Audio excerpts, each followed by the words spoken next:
देश में जितने भी गवर्नमेंट जॉब्स के पद हैं, जितनी भी अपॉर्चुनिटीज हैं, उन पे पूरे पे हरियाणा कब्जा करेगा। सर अब जानना चाहूंगा, बहुत सारे स्टूडेंट्स को पढ़ाया आपने जी, बहुत सारे स्टूडेंट्स के ड्रीम्स पूरे किए हैं जी। लेकिन एक आंकड़ा अगर आपसे पूछना चाहूँ कि कितने स्टूडेंट्स का भविष्य बना और कहाँ तक आपने पहुंचाया है, कहाँ तक सेट किए, तो कोई आंसर मिलेगा आपकी तरफ से?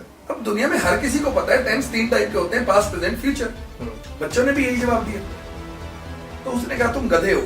2024 37 lakh applicants, yes, only 17,000 posts, 0.5% ही सक्सेस रेट हुई है। मेरा एक सिद्धांत है सर, यदि मैं किसी चीज का विरोध करता हूँ तो वो काम में नहीं करता।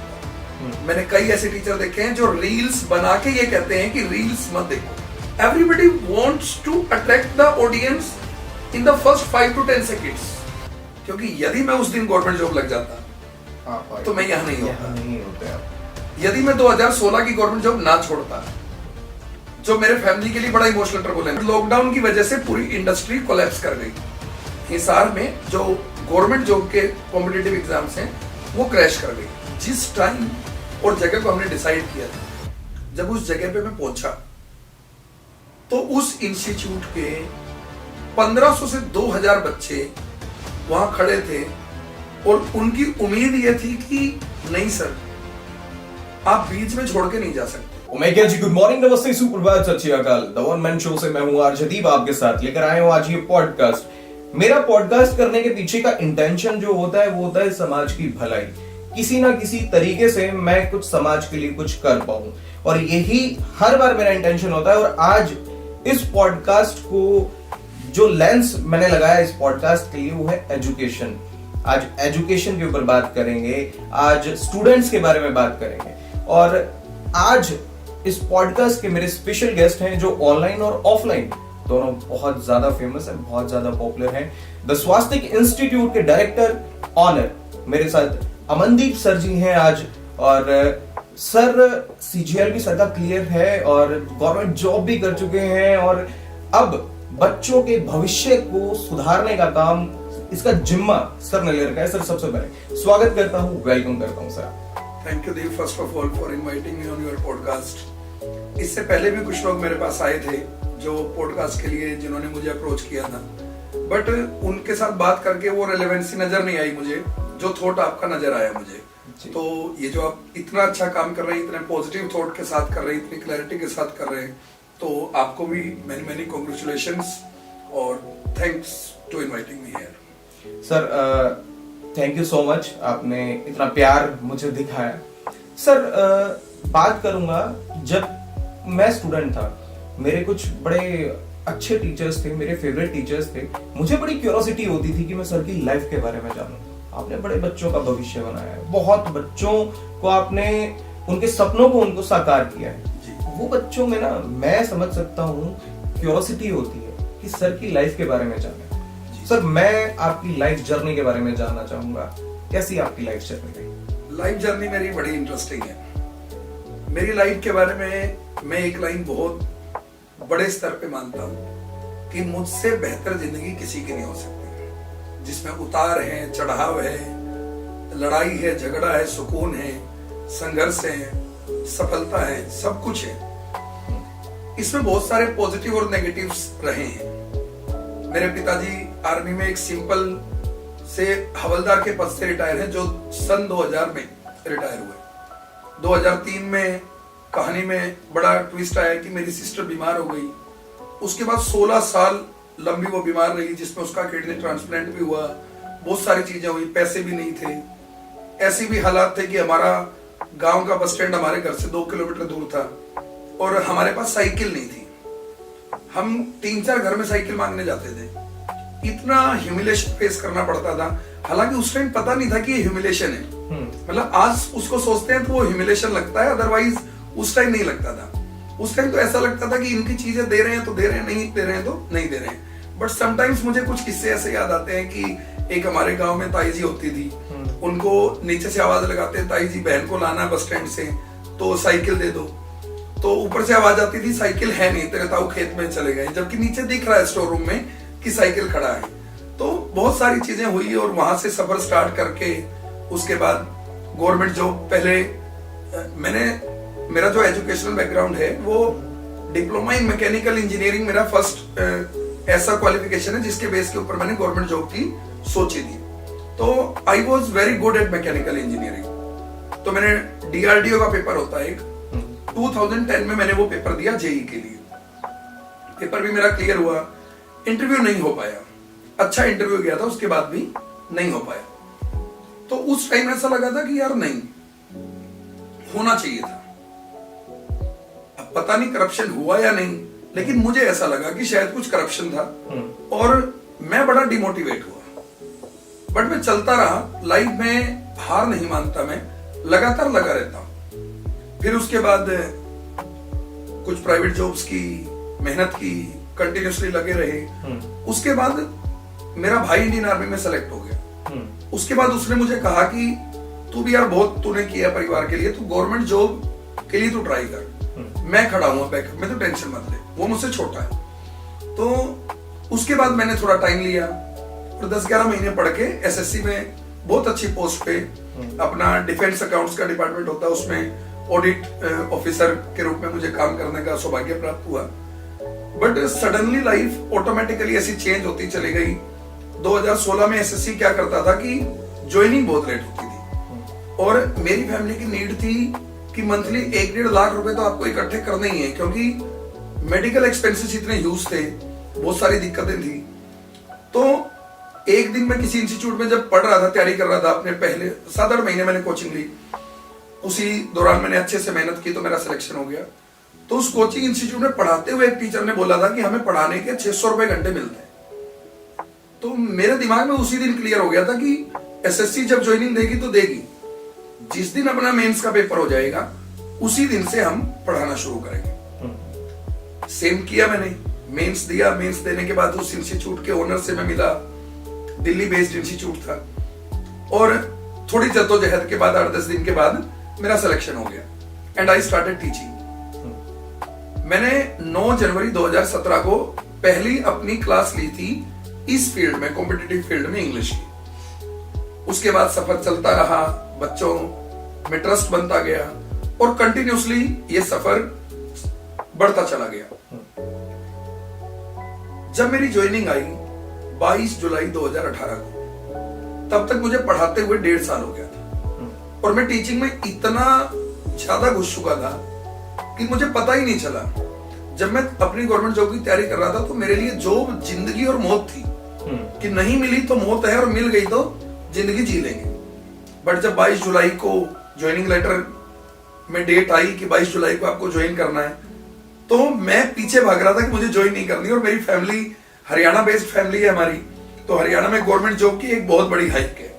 उनके लिए उससे बड़ा कुछ नहीं है, चाहे आप बिजनेस में कितने सक्सेसफुल हैं, काम में कितने सक्सेसफुल हैं, आपकी क्या पॉपुलैरिटी है, उनके लिए कोई मैटर नहीं करता। मेरी फैमिली ने मुझे बहुत फोर्स किया, मैंने ज्वाइन भी किया। मुंबई मेरी पोस्टिंग थी। तो जब मैं ज्वाइनिंग करने गया तो डे 1 पे मेरे साथ एक इंसिडेंट हुआ, बड़ा इंटरेस्टिंग। जानना चाहूंगा सर, क्या इंसिडेंट? जिस बैच में मैं ज्वाइन कर रहा था, उसी डिपार्टमेंट में एक दूसरी पोस्ट पे एक लड़की ने ज्वाइन किया और मैं जैसे ही मेन बिल्डिंग में एंटर किया तो एक बच्ची ने कहा गुड मॉर्निंग सर। तो वो मेरे लिए बड़ा शॉकिंग था कि यार बच्चे ही आ गए हमारे। तो मतलब थोड़ा ऐसा लगा कि यार मतलब बच्चे कल तक तो हमसे पढ़ रहे थे और अब कोई बच्ची आके डिपार्टमेंट में ही काम कर रही है। तो वहां से थोड़ी सी वो चीज शुरू हुई कि नहीं यार, टीचिंग अलग चीज है, ये छोटी चीज है। गवर्नमेंट जॉब मुझे बहुत छोटी लगी उसके आगे। उसके बाद कुछ दिन में जो मुझे फेस करना पड़ा कि जब मैं कोचिंग में था तो बच्चों का रिस्पेक्ट मुझे हमेशा बहुत बहुत ज्यादा मिला, बहुत प्यार मिला है, क्योंकि मैं अपने काम में सिंसियर रहा हूं, उनके प्रति डेडिकेटेड रहा हूं। तो बच्चों ने रिवर्स में मुझे जो दिया है वो तो किसी भी चीज से उसकी कंपैरिजन नहीं किया जा सकता। लेकिन गवर्नमेंट जॉब के शुरू के 10-20 दिन में ही मैंने देखा कि कहा तो मैं कोचिंग में जाता था तो सीढ़ियां चढ़ता था तो 20 बच्चे पांव छूते थे और सबसे बड़ा बॉस मैं ही था। बट गवर्नमेंट जॉब में तो मुझे हर छोटे से काम के लिए सर सर सर मैडम, तो आई फील वेरी सफोकेटेड कि नहीं यार। तो फिर मैंने घर पे झूठ बोला। मैंने कहा कि मैं ड्यूटी कर रहा हूं, और मेरा कोचिंग इंस्टीट्यूट उस टाइम इंदौर में था, क्योंकि मेरा वो एक प्रोसीजर ऐसा बन गया कि मैं इंदौर में सेटल हो गया। मैं इंदौर से हर मंडे सुबह फ्लाइट लेता था, मुंबई जाता था, ट्यूसडे को दोपहर तक वहां काम करता गवर्नमेंट ऑफिस में, और फिर आ जाता था। और उन 2 दिन में अपनी वीडियो फोटो सब ले लेता था क्लिक करके। मैं ऑफिस में 3-3 शर्ट पहन के जाता था, मतलब एक शर्ट पहन के 2 शर्ट लेके, क्योंकि मेरी फैमिली कभी भी फोन करती थी कि फोटो भेज, तो मैं उसी दिन लंच से पहले अलग शर्ट, फिर दूसरी, फिर तीसरी, और अलग अलग एंगल पे फोटो क्लिक कर लेता था। उधर मेरी शादी की भी बात चल रही थी कुछ दिन बाद, तो घर वालों ने मुझे जॉब छोड़ने ही नहीं दी, लेकिन मैं गया सिर्फ 2 महीने, उसके बाद मैं गया ही नहीं। ना मैंने ऑफिस में इन्फॉर्म किया, ना कुछ किया, और जब भी फैमिली ऐसा बोलती थी तो मैं कुछ ना कुछ दे देता था। तो इस तरीके से फिर ऐसा हो गया, धीरे धीरे मेरी शादी हुई। तब भी मेरे इन लॉज को भी ये झूठ पता था कि भाई ये गवर्नमेंट जॉब कर रहा है, बट मेरे पास जॉब थी उस टाइम, मैंने रिजाइन नहीं किया था, बट मैं जा नहीं रहा था। मतलब झुठला नहीं सकते थे आपको। हाँ, आपके पास जॉब नहीं, थी, वो चीज थी कि भाई यदि कोई आए तो suddenly I can go to office any day, मैं जाके ज्वाइन कर सकता था। भाई वो चेकिंग के लिए आए तो हाँ, मैं वहां मिलता, लड़का लगा हुआ, हाँ मैं मिलता वहां पे। बट फिर इन लॉज भी मेरे बहुत अच्छे हैं, उन्होंने कोई ऐसा क्रॉस क्वेश्चन, कोई चेकिंग वेकिंग कुछ की नहीं। तो धीरे धीरे ऐसा हो गया कि लॉकडाउन की जब स्टेट आई, तब तक मेरी फैमिली को ये क्लियर हो चुका था कि हाँ भाई बहुत अच्छा सेटल हो चुका है। तो फिर उन्होंने भी कुछ नहीं कहा और मैंने भी रिजाइन कर दिया। फिर वहां से सफर शुरू करके मैंने कहा 4 घर साइकिल मांगने जाते थे, और वहां चारों घरों में से किसी में नहीं मिलता था। हाँ, कुछ लोगों ने मदद भी की, मैनी टाइम्स बहुत लोगों ने दिया भी। आज मैं उन लोगों को डिस्क्रेडिट नहीं करना चाहता, कई बार जिन्होंने मना किया उन्होंने भी कई बार दिया, लेकिन कई बार नहीं मिला। वहां से सफर शुरू करके आज घर में जितने घर साइकिल मांगने जाते थे उतनी गाड़ियां हैं। तो वो जर्नी बड़ी इंटरेस्टिंग मानता हूं मैं। आज भी बहुत सारे अप्स एंड डाउन्स आते हैं। फैमिली, मेरी भी फैमिली सब जैसी है, अपने गांव देहात की जैसी फैमिली होती है। They are very interesting ma'am, they are very interesting persons, जो कभी गुस्सा हो जाते हैं, कभी लड़ लेते हैं, कभी झगड़ लेते हैं, तो बहुत सारी। बट मैं फैमिली की हर चीज को निभाता हूं। मेरे लिए मेरे माँ बाप, मेरा भाई बहन, मेरी वाइफ, मेरे बच्चे, मेरे कुछ जो इंपॉर्टेंट दोस्त हैं जिन्होंने लाइफ में मुझे बहुत सपोर्ट किया, उन सबकी बड़ी अहमियत है मेरी जिंदगी में। मैं उनको कभी भी डिसरिगार्ड नहीं करता, और दुश्मन कोई है नहीं। तो यही है बेसिक सा जीवन। सर ये जीवन बेसिक नहीं है, आपने तो पूरी किताब अगर आप पे लिखे जाए ना तो बहुत इंटरेस्टिंग वो किताब बनेगी। अगर मैं कभी राइटर होता तो जरूर आपकी लाइफ पे किताब लिखता, क्योंकि अभी तो आपने थोड़ा कम बताया है, लेकिन मैं आपके बारे में इससे भी ज्यादा जानता हूँ। स्टिल मैं अब जानना चाहूंगा सर, कोई भी प्रोफेशन हो, चाहे कोई डॉक्टर हो, कोई एडवोकेट हो, या कोई IITian हो, हर एक इंसान की लाइफ में, हर एक प्रोफेशन में ना अप एंड डाउन जरूर आते हैं जी। आपकी लाइफ में क्या अप एंड डाउन? देखिए, अप्स भी बहुत आए हैं और डाउन्स भी बहुत आए हैं। मैं अप की बात करूं तो मुझे आज भी याद है सितंबर 2019, हम लोग कोचिंग के प्रोसीजर में, स्टैब्लिश करने के प्रोसीजर में थे, दिन रात काम करते थे हम। सितंबर में एक बैच हमने बनाया था, मेरा इंग्लिश स्पेशल का बैच था इंदौर में। तो बहुत सारी इंक्वायरीज थी, तो मैंने देखा कि भाई लगभग 600-700 बच्चे इस बैच में आ जाएंगे। नॉर्मली 400-450 बच्चों का बैच बन रहा था। तो मुझे लगा कि इसमें खूब इंक्वायरीज हैं, बच्चे आ रहे हैं, बच्चे ट्रस्ट कर रहे हैं। तो मुझे लगा कि इस बैच में 600-700 बच्चे आएंगे। तो हमने बड़ी मुश्किल से अरेंजमेंट किया 700-800 बच्चों को बैठाने का। पता नहीं सुबह दिल ने क्या कहा, दिल ने कहा यार ये 2 होल और बचे हुए हैं, इनको और प्रोजेक्टर से कनेक्ट कर देते हैं, हो सकता है बच्चे ज्यादा आ जाए। तो हमने लगभग 1100 बच्चों का सीटिंग अरेंजमेंट कर दिया। और उस दिन कुछ ऐसा चमत्कार हुआ कि उस दिन हमारे डेमो डे पे 1350 बच्चे आए, जिसमें मतलब पूरा खचाखच भरने के बाद 250-300 बच्चे उससे बाहर रह गए। And we were very surprise कि ये हो क्या रहा है। और उस वीक में जो इनकम कहिए, जो सिस्टम कहिए, मतलब मेरी लाइफ का सबसे बड़ा अप वो मैं मानता हूँ यदि मैं फाइनेंशियली बात करूं। मोरली मैं हमेशा अप रहता हूं, लेकिन फाइनेंशियली बात करें in terms of materialistic things तो वो सबसे बड़ा अप था। लो की बात करें तो उसके कुछ बाद ही लो था। इमोशनल लो 26 जनवरी 2019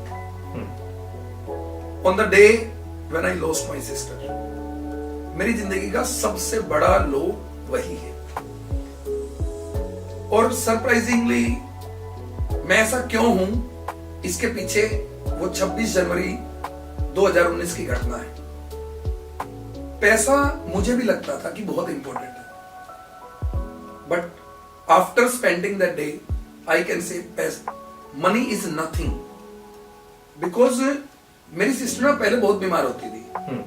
बहुत बार ऐसे फेजेस आए कि वो बिल्कुल सीरियस हो गई। डॉक्टर्स ने बोल दिया कि भाई पता नहीं क्या होगा। किडनी ट्रांसप्लांट हुआ उस टाइम भी 2014 में, फिर उसके बाद भी। बट हर बार ना हमारे पास पैसे नहीं होते थे। 16-17 से पहले हम कर्जा उठा उठा के उसका इलाज कराते थे। मेरे पिताजी, हम नहीं। We are blessed to have a father like my father. एक ऐसा व्यक्ति जो पहली पेंशन आर्मी से रिटायर होकर 1940 रुपए पेंशन लेता है। और जहां बेटियों की बात कहते हैं हम समाज में कि बेटियों के प्रति नजरिया क्या है, तो उस बाप ने 1 करोड़ रुपए से ज्यादा अपनी बेटी पे कैश खर्च किया है। और कोई ऐसा स्टैंडर्ड हॉस्पिटल नहीं है इस देश का जिसमें मेरी बहन का ट्रीटमेंट हमने ना कराया हो। और on the basis of us नहीं, उनके अकेले बेसिस पे आधा किला जमीन है मेरे पिताजी के नाम। 20-20, 30-30 किले ठेके पे लेके उनकी खेती और काम करके, वेरी हार्ड वर्किंग पर्सन। तो हर बार हम पैसा उठा के ले जाना पड़ता था और तब भी उसको बचा लाते थे। बट जिस दिन 8 जनवरी 2019 को वो कोमा में गई, उसके बाद 17-18 दिन उसने संघर्ष किया, तब हमारे पास पैसे थे। इतने पैसे थे कि डॉक्टर कुछ ही बोलते वी कैन अरेंज, बट वो किसी काम के नहीं थे। काम नहीं आया। तो वो lowest point of my life है। और उसने मुझे सिखाया कि नॉर्मल रहना बहुत अच्छी बात होती है। अब कुछ थोड़ी सी सक्सेस मिल गई, थोड़ी सी अचीवमेंट मिल गई, तो अब चेंज हो जाते हो। बट उस घटना के बाद मैं लाइफ में ईगो, एटीट्यूड, इन सब का मेरी जिंदगी में कोई मायना नहीं है। पैसे एक महीने में 20 करोड़ आ जाए तो भी कोई मतलब एक्साइटमेंट नहीं आएगी, और माइनस हो जाए तो भी नहीं आएगी। फाइनेंशियल डिस्टर्बेंसेस की बात करूं कि हाई के बाद लो, दैट वाज लॉकडाउन। क्योंकि जिस टाइम लॉकडाउन स्टार्ट हुआ उस टाइम इंदौर में हमारे 32 हॉल्स थे और सब रेंट पे था। सब किसी को नहीं पता था कि लॉकडाउन कितने दिन चलना है, तो वो सब रेंट कंटिन्यू रहा और बड़ा बर्डन आया, मतलब बहुत बर्डन आया। क्योंकि मुझे आज भी याद है कि उन डिफरेंट रेंट्स में हमने पूरी पैक्ड कोचिंग को 1 करोड़ से ज्यादा रेंट हमने दिया होगा अलग अलग उसमें। तो वो मेरे लिए कोई बहुत बड़ा लो मैं मानता नहीं। बट यदि कोई पूछे, पॉडकास्ट में बहुत लोग लर्निंग लेते हैं, तो फाइनेंशियल अप्स एंड डाउन्स भी आते हैं, सक्सेस के बाद भी आते हैं। तो वो हमारे साथ लॉकडाउन के केस में हुआ। एंड इमोशनल मैंने आपको बताया, वो अनबियरेबल लॉस था, बट बियर करना पड़ता है। भगवान की मर्जी के आगे कुछ नहीं कर सकते। सर, सरकारी नौकरी जैसे आपने बताया ड्रीम होता है जी। 99% हरियाणवी लड़कों का तो ड्रीम है, लड़कियों का भी ड्रीम है कि सरकारी नौकरी मिल जाए जी। लेकिन इतने अच्छे लेवल की पोस्ट को छोड़ के आपने एकदम से टर्न किया एकेडमिक एजुकेशन की तरफ। तो मैं ये आपका एक्सपीरियंस जानना चाहूंगा, ये एक्सपीरियंस कैसे रहा और ये स्वास्तिक एकेडमी स्टार्ट करने के पीछे के आपके थॉट्स को जानना चाहूंगा। सर देखिए क्या है ना कि जैसे आज की जनरेशन का 99% का थॉट, ड्रीम, सब कुछ प्यार, प्रेम, माशूका सब क्या होती है, गवर्नमेंट जॉब होती है। बिल्कुल सेम मेरे साथ था। जीवन में ना एक बहुत फेमस पर्सनैलिटी का मैं नाम ले रहा हूं, विकास दिव्य कीर्ति सर हैं, जिन्हें बहुत लोग जानते हैं हमारी एजुकेशन फील्ड में। उन्होंने एक लाइन कही थी और वो लाइन मुझे परफेक्ट लगती है कि जीवन में हम जो कुछ हैं उसमें हमारा रोल कुछ नहीं है, सब कुछ परिस्थितियों पे निर्भर करता है।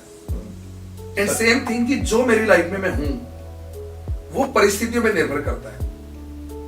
ऐसे बहुत सारे काबिल लोग हो सकते हैं जिन्हें मेरे जैसा एटमॉस्फेयर मिला होता तो शायद वो मुझसे भी बेहतर होते।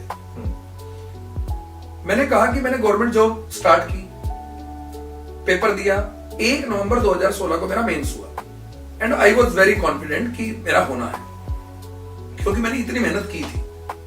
बट मेरी नीड क्या थी? Financial support to my family, जो मुझे प्रोवाइड कराना था। तो मुझे था कि 30-35 लाख रुपए कर्ज था और एक आधे किले के जमींदार के 30-35 लाख का कर्जा बहुत होता है, बहुत ज्यादा।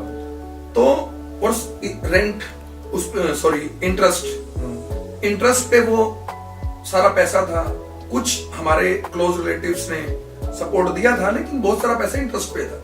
जितनी हमारे घर की इनकम थी उससे ज्यादा इंटरेस्ट बन रहा था, तो वो पैसा कभी चुकाया ही नहीं जा सकता था। तो मेरे लिए थॉट था कि कोई ऐसी जगह कि जहां मैं फेयर तरीकों से अपनी फैमिली के लिए इनकम कमा सकूं। तो वो लाइन थी जो उस टीचर ने बोली कि हम 600 रुपए घंटा पढ़ाते हैं। तो जब वो लाइन उन्होंने बोली तो आई कैलकुलेटेड कि ये 12 घंटे पढ़ाते हैं, 600, 7200, 30 दिन पढ़ाते हैं तो 2 लाख। तो मुझे लगा यही सबसे अच्छा रास्ता है जब तक ज्वाइनिंग नहीं आती। उसके बाद तो चलो गवर्नमेंट जॉब है, सैलरी मिलेगी, लोन ले लेंगे, ये सब। तो फिर मैंने जब पढ़ाना शुरू किया, और मेरे पढ़ाने में भी एट दैट टाइम मैं बहुत अच्छा पढ़ाने की कोशिश करता था, डेली मेहनत करता था। बट रीजन उस टाइम बच्चों का फ्यूचर फर्स्ट नहीं था। उस टाइम ये था कि जितना अच्छा पढ़ाएंगे उतनी ज्यादा क्लास मिलेंगी। और कोचिंग के रूल ऐसे थे जहां हम पढ़ा रहे थे कि फीडबैक होता था, यदि आप टॉप क्वालिटी में आते हो तो ही आपको एक्स्ट्रा क्लास मिलेंगी। किसी को वहां दिन में 2 ही घंटे क्लास मिलती थी, किसी को 12-14 घंटे भी क्लास मिलती थी। तो माई एम वॉज कि भाई मुझे 12-14 घंटे क्लास चाहिए, and I achieved that with in 3 months. मेरी 12 घंटे 13 घंटे क्लास होती थी। सुबह 7 से लेकर रात को 9 बजे तक लगातार क्लास होती थी। खाना खाने तक का टाइम नहीं मिलता था, चाय जूस इन पे जिंदा रहते थे। तो वहां से इनकम बनना शुरू हुई, और करते करते करते करते ऐसी स्टेज आ गई कि 1 साल में मेरी फैमिली का सारा कर्जा उतर गया। और इस 1 साल में टीचिंग बहुत अच्छी हो गई। फिर उसके बाद हमने बीच में इंस्टीट्यूट भी स्विच किया, दूसरे इंस्टीट्यूट ने और अच्छी सैलरी ऑफर्स की थी, वहां पढ़ाया। वहां पर भी बहुत सारे बच्चे हमारे साथ गए और बहुत अच्छे लेवल पे वो इंस्टीट्यूट भी सेटल हुआ। बट इस पूरे प्रोसीजर में एक स्टेज ऐसा होता है ना कि जब आप बहुत बड़ी समस्या को डील करते हो और वो सोल्व हो जाती है, तो आपको लगता है यार अब हो गया, अब रिलैक्स करते हैं। तो मेरे पास थी गवर्नमेंट जॉब, और मेरी मेहनत से वो पैसा हमने सारा, जो भी डेब्ट था, कर्ज था, वो सारा उतार दिया। तो मेरे को लगा कि यार अब हो गया, अब मैंने बहुत मेहनत कर ली, अब गवर्नमेंट जॉब करेंगे। तो वो इंस्टीट्यूट सैलरी वगैरह थोड़ा टाइम पे नहीं दे रहा था, तो मैंने थोड़ा सा एटीट्यूड वहां पे मेरा रहा कि भाई आप या तो सैलरी दो, नहीं तो फिर आप दूसरा टीचर बुला लो। अब मैं रिलैक्स रहना चाहता हूँ। 2-4 महीने मैंने बहुत काम किया है, क्योंकि पहले 1-1.5 साल पढ़ा तब बहुत टेंशन में था, फिर 1.5-2 साल जब काम किया, कर्जा उतार रहे थे, तब बहुत टेंशन में था। उससे पहले की लाइफ भी बड़ी टेंशन में थी। तो मन था कि जॉब ज्वाइन करनी है तो थोड़ा रिलैक्स करते हैं। तो इस एटीट्यूड में था कि भाई आप किसी और से पढ़वा लो। एक्चुअली मैं तो ये चाहता था आप किसी और से पढ़वा लो, पैसा दो या ना दो। तो मैं उस चीज से हटना चाह रहा था। डिसाइड भी कर लिया मैंने, उन्होंने पैसा दिया नहीं तो मुझे बहाना मिल गया। लेकिन वहां से पहला इमोशनल टच बच्चों के साथ स्टार्ट हुआ। मेरे कुछ बच्चों को पता लग गया कि सर जा रहे हैं, और उन्होंने मुझसे कांटेक्ट किया कि सर आप ना, हम कुछ बच्चे हमसे मिल के जाना। तो मैंने नेक्स्ट टू नेक्स्ट डे का उनको टाइम दे दिया और एक जगह डिसाइड कर ली। वो जगह बड़ी नॉर्मल थी, चारों तरफ गली लगती थी, थोड़ा खुला पार्क था, मतलब कोई ऐसी प्लानिंग नहीं थी। आई वॉज एक्सपेक्टिंग कि 10-20 बच्चे होंगे जिन्हें थोड़ा टीचर से ज्यादा प्यार होता है, वो आ जाएंगे। बट हुआ क्या कि जिस टाइम और जगह को हमने डिसाइड किया था। जब उस जगह पे मैं पहुंचा तो उस इंस्टीट्यूट के 1500 से 2000 बच्चे वहां खड़े थे और उनकी उम्मीद यह थी कि नहीं सर, आप बीच में छोड़ के नहीं जा सकते। वो पहला दिन था व्हेन आई फेल्ट कि यार मैं इतना अच्छा टीचर हो गया। पढ़ना है तो सर से पढ़ना है। हाँ, तो मैं यदि एथिकली बात करूं, मैं हमेशा करेक्ट रहा हूं। मैंने लाइफ में आई कैन प्राउडली से कि मैंने कभी भी अनएथिकल काम नहीं किया, कोई भी अनएथिकल काम।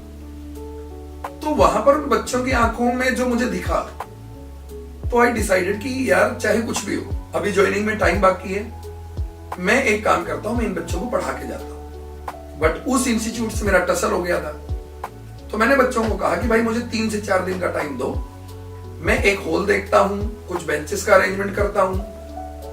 क्योंकि मैं सिर्फ इंग्लिश पढ़ाता था, तो 1.5 घंटे के मैंने 6 स्लॉट बना दिए कि 6 स्लॉट में आप लोग आ जाना। हमने एक बड़ी बेकार सी जगह जहां सस्ता सा हॉल मिल रहा था, एक हॉल लिया बेसमेंट में। फिर कुछ बेंच भी, कुछ ऐसी कोचिंग जो नहीं चल रही थी उनसे रेंट पे लिए और पढ़ाना शुरू किया। जब पढ़ाना शुरू किया, मेरे पास पैसा इकट्ठा नहीं हुआ था, बस फैमिली को कर्ज मुक्त किया था। तो वहां पर चीज क्या बनी कि 15-20 दिन में ही मुझे ये लगने लगा कि यार मैं इन बच्चों का कंप्लीट कैसे करूंगा, क्योंकि मैंने उनमें से किसी भी बच्चे से फीस चार्ज नहीं की थी। मैंने कहा था आपके पेरेंट्स एक बार फीस दे चुके हैं, मैं दोबारा आपसे फीस नहीं लूंगा। तो आप फ्री ऑफ कॉस्ट पढ़ा रहे थे अलग से भी उनको? हाँ, उनको अलग से, क्योंकि सर देखिए उन बच्चों ने बहुत हैवी फीस पे की थी। किसका डेमो देख के? मेरा डेमो देख के, या मेरी टीम का, और भी टीम में लोग थे, उनका डेमो लेक्चर लेके उन्होंने एडमिशन लिया। अब यदि उन बच्चों से मैं अलग कोचिंग खोल के मैं दोबारा फीस चार्ज कर रहा हूं, तो दैट इज अनएथिकल। वो अनएथिकल है, क्योंकि वो बच्चे एक बार पे कर चुके हैं और कोचिंग तो फीस वापस देती नहीं है। तो मैंने डिसाइड किया कि मैं इनसे फीस नहीं लूंगा। लेकिन 15 दिन में ही, क्योंकि देखिए आप एक तरफ एथिकल हैं, एक तरफ आप काम करने के प्रति जुनूनी हैं, बट दूसरी साइड भी आपकी होती है जो पर्सनल साइड होती है, जो हमें ही दिखती है, अंतरात्मा। हाँ, तो मुझे दिखा कि यार ऐसे तो मैं कर ही नहीं पाऊंगा, क्योंकि फोटोकॉपी भी देनी है, पानी भी पिलाना है, रेंट भी है, बिजली का बिल भी है, गर्मी हो रही है तो एसी भी लगाना पड़ सकता है, बोर्ड भी लाना पड़ रहा है, और सुबह से शाम तक पढ़ाना भी पड़ रहा है। तो बहुत सारी चीजें ऐसी लगी कि यार ये तो गलत डिसीजन हो गया शायद। बट गलत डिसीजन मुझे उस संदर्भ में लग रहा था वो कि पैसा कहां से आएगा, कहीं मैं पढ़ा ना पाऊं, बच्चों को पैसे की वजह से डिस्टर्बेंस आ जाए। और तब मैं घर से पैसा मांग नहीं सकता था, क्योंकि मैंने तभी सारी चीजें ठीक की थी। तो in that case I decided कि भाई एक ना, जहां इतने घंटे पढ़ा रहा हूं 9 घंटे, तो एक मेरा टाइमिंग थी 5:30 से 7, वो फ्री थी शाम को। तो मैंने डिसाइड किया कि इस टाइमिंग में एक पेड बैच बना लेते हैं। तो मैंने 2-3 दिन सारे बैचेस में जो बच्चे पढ़ने आते थे, लगभग 1800-1900 बच्चे डिफरेंट शिफ्ट्स में आते थे मेरे पास। मैंने बच्चों को अपनी रियल बात बताई।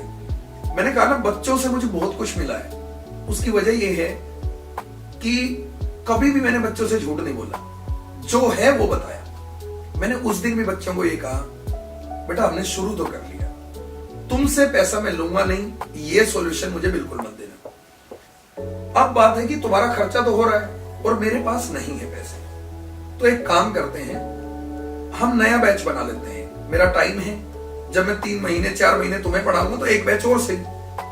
तो मैंने कहा मुझे नहीं पता, ना मेरे पास एडवर्टाइजमेंट करने के लिए है, ना हम ऐसी लोकेशन पे हैं कि किसी को पता भी हो कि यहाँ कोचिंग है, क्योंकि वो ट्रांसपोर्ट नगर था इंदौर का, जहां चारों तरफ ट्रक्स रिपेयर होते थे। वहां सबसे सस्ता हॉल मिला था हमें, सिर्फ मेरे ही बच्चे वहां जाते थे। इवन कई लड़कियां तो ये कंप्लेंट करती थी कि सर ऊपर नीचे बहुत गंदा माहौल है। तो मैं उनको कहता था बेटा अपनी मजबूरी है, टैकल कर लेंगे। इसलिए गर्ल्स को मैं ओनली डेज के बैच में रखता था, लेट इवनिंग के बैच में या अर्ली मॉर्निंग के बैच में गर्ल्स को रखता भी नहीं था। तो मैंने सारे बच्चों को कहा, इमोशनल अपील की। तो 18 जनवरी 2018 को वो बैच था, थर्सडे का दिन था, 5:30 से 7 का टाइम था। कुछ जो बहुत अच्छे मोमेंट्स होते हैं ना, वो आपको डे डेट टाइम सब याद रहता है, सब रिकॉल हो जाता है। हाँ, वो परमानेंट याद होता है। तो मैंने कोई कुछ भी नहीं किया अपने बैच को बनाने के लिए, जो किया मेरे बच्चों ने किया। And I was expecting 50 students, और मैंने देखा कि जितने हॉल के अंदर बैठे थे उससे ज्यादा बाहर खड़े थे नए बच्चे जो एडमिशन लेने वाले थे। बस वो ऐसा पॉइंट था कि जहां से एक कोचिंग की कहानी शुरू हो गई। फिर धीरे धीरे सीखते गए, एथिक्स और स्ट्रॉन्ग करते गए, बच्चों के लिए ही काम करना है, ये जुनून रहा। बिल्कुल सर, आपका प्यार स्टूडेंट्स के प्रति दिखता है और स्टूडेंट्स का प्यार भी आपके प्रति दिखता है, तभी इतनी पॉपुलैरिटी है, आप बहुत ज्यादा पॉपुलर हो। सर पूछना चाहूंगा, स्वास्तिक एकेडमी में HSSC का तो मुझे पता है, CGL का भी मुझे पता है, और क्या क्या कौन से कॉम्पिटिटिव एग्जाम्स की हम लोग तैयारी करवाते हैं? सर देखिए, मेरा जो विजन है या जो स्वास्तिक इंस्टीट्यूट है वो है कि जितने भी गवर्नमेंट एग्जाम्स की तरफ बच्चे जाते हैं, चाहे वो सेंट्रल गवर्नमेंट हो चाहे वो स्टेट गवर्नमेंट हो, लाइक SSC के सारे एग्जाम्स हो गए, CGL, CPO, CHSL, GT, steno, MTS, state government के चाहे CET हो या एस्टेट हो, टीचिंग एग्जाम्स हो या बैंकिंग की जॉब्स हो, लाइक DSSB जो टीचिंग एग्जाम्स होते हैं, CTET, एस्टेट, हम सारे सेगमेंट्स में काम करते हैं। जो भी वनडे एग्जाम्स होते हैं, PSC एग्जाम्स को छोड़ के, like UPSC, like state PCS, इनको छोड़ के हम ग्रुप B, C और D, चाहे वो हरियाणा स्टेट के हों चाहे वो सेंट्रल गवर्नमेंट के हों, इन सब में स्वास्थ्य काम करता है। सर जानना चाहूंगा कि कुछ स्टूडेंट्स होते हैं जो ना इतने ज्यादा फाइनेंशियली स्ट्रॉन्ग नहीं होते, लेकिन फिर भी मन के अंदर होता है कि कुछ करने का जज्बा, जिस चीज को बोलते हैं कि भाई मेरा ड्रीम है, मुझे UPSC क्लियर करना है या मुझे HCS करना है या HSSC करनी है, लेकिन ना उनको ये नहीं पता कि क्या स्ट्रेटेजी अपनाई जाए, कहाँ से शुरुआत करनी चाहिए। क्या पता वो सीधा ही UPSC की किताब ले आएंगे और वहां से तैयारी करनी स्टार्ट कर देंगे, तो उनके लिए वो बहुत ज्यादा टफ हो जाएगा। तो मेरे कहने का मतलब ये है, मेरा क्वेश्चन ये है कि उनकी क्या स्ट्रेटेजी होनी चाहिए किसी भी कॉम्पिटिटिव एग्जाम की प्रिपरेशन के लिए।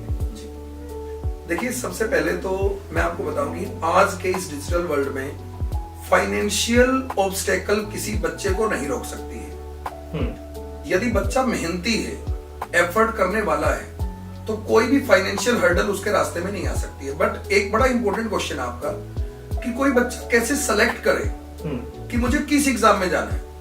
बच्चा काबिल तो नहीं है लेकिन UPSC की तैयारी कर रहा है, पेरेंट्स बहुत बड़ी उस पर इन्वेस्टमेंट कर रहे हैं। देखिए, इसके लिए ना सर, देखिए आज का जमाना आ गया AI का, आर्टिफिशियल इंटेलिजेंस का, हम लोग सोशल मीडिया की दुनिया में उलझते जा रहे हैं। यहाँ पर आपको रियल मेंटर्स की, रियल एजुकेटर्स की जरूरत है। आपके बच्चे को, पोटेंशियल को जज करके और उसको सही राह दिखाना, ये बड़ा इंपॉर्टेंट चीज होती है। इसका मैं एक बहुत बड़ा कंट्रोवर्शियल एग्जांपल आपको देता हूं। मैंने 7 साल इंदौर में काम किया। इंदौर में एक एग्जाम है MPPSC, स्टेट PCS, लाखों बच्चे उसकी तैयारी करते हैं और बहुत बड़ी बड़ी फीस वहां पे ली जाती है। लेकिन मैं जेन्युइनली आपको बताऊं कि मैंने ऐसे हजारों लाखों बच्चे देखे हैं जो ग्रुप D में भी सेलेक्ट होना डिजर्व नहीं करते, and they are preparing for state PCS। ये सारा जो किया जा रहा है ना, ये है सर एडवर्टाइजमेंट का इफेक्ट। आजकल हम सोशल मीडिया में हैबिचुअल हो गए 10 सेकंड्स इफेक्ट के। तो 10 सेकंड इफेक्ट से यदि आप अपनी करियर की डायरेक्शन तय करेंगे तो वो आपको बनाएगी नहीं, वो आपको डिस्ट्रॉय कर देगी। इसके लिए बहुत जरूरी है, हम लोग भी इस पे काम कर रहे हैं। I am working something special on it, कि हम एक ऐसा प्लान बना रहे हैं जिसमें हम पूरे हरियाणा के बच्चों को उसका फ्री ऑफ कॉस्ट एक्सेस देंगे, कि हम सारे एग्जाम्स के पैटर्न्स, उनकी मेहनत, उनमें कितना टाइम लगता है, उनमें कितना एक्सपेंस लगता है, कितना पेशेंस रखना पड़ सकता है, वो सारी चीजों के ऊपर वीडियोस हम बना रहे हैं और वो हम डिलीवर भी करेंगे very soon. I can promise you that we will do it within 2 और 3 मंथ्स। और ये सबके लिए ओपन होगा, फ्री ऑफ कॉस्ट रहेगा, जिसमें ये मेंटरशिप होगी कि आप अपने बच्चे के पोटेंशियल के आधार पे आप ये तय कर पाएंगे कि आपके बच्चे को आपको ग्रुप D में भेजना है। इवन प्रॉब्लम सर सिर्फ ये नहीं है कि एक एवरेज बच्चे को आप UPSC में धकेल रहे हैं, प्रॉब्लम ये भी है कि एक MSc क्वालिफाइड बच्ची को आप ग्रुप डी की तैयारी करा रहे हैं। राइट। प्रॉब्लम रिवर्स भी है।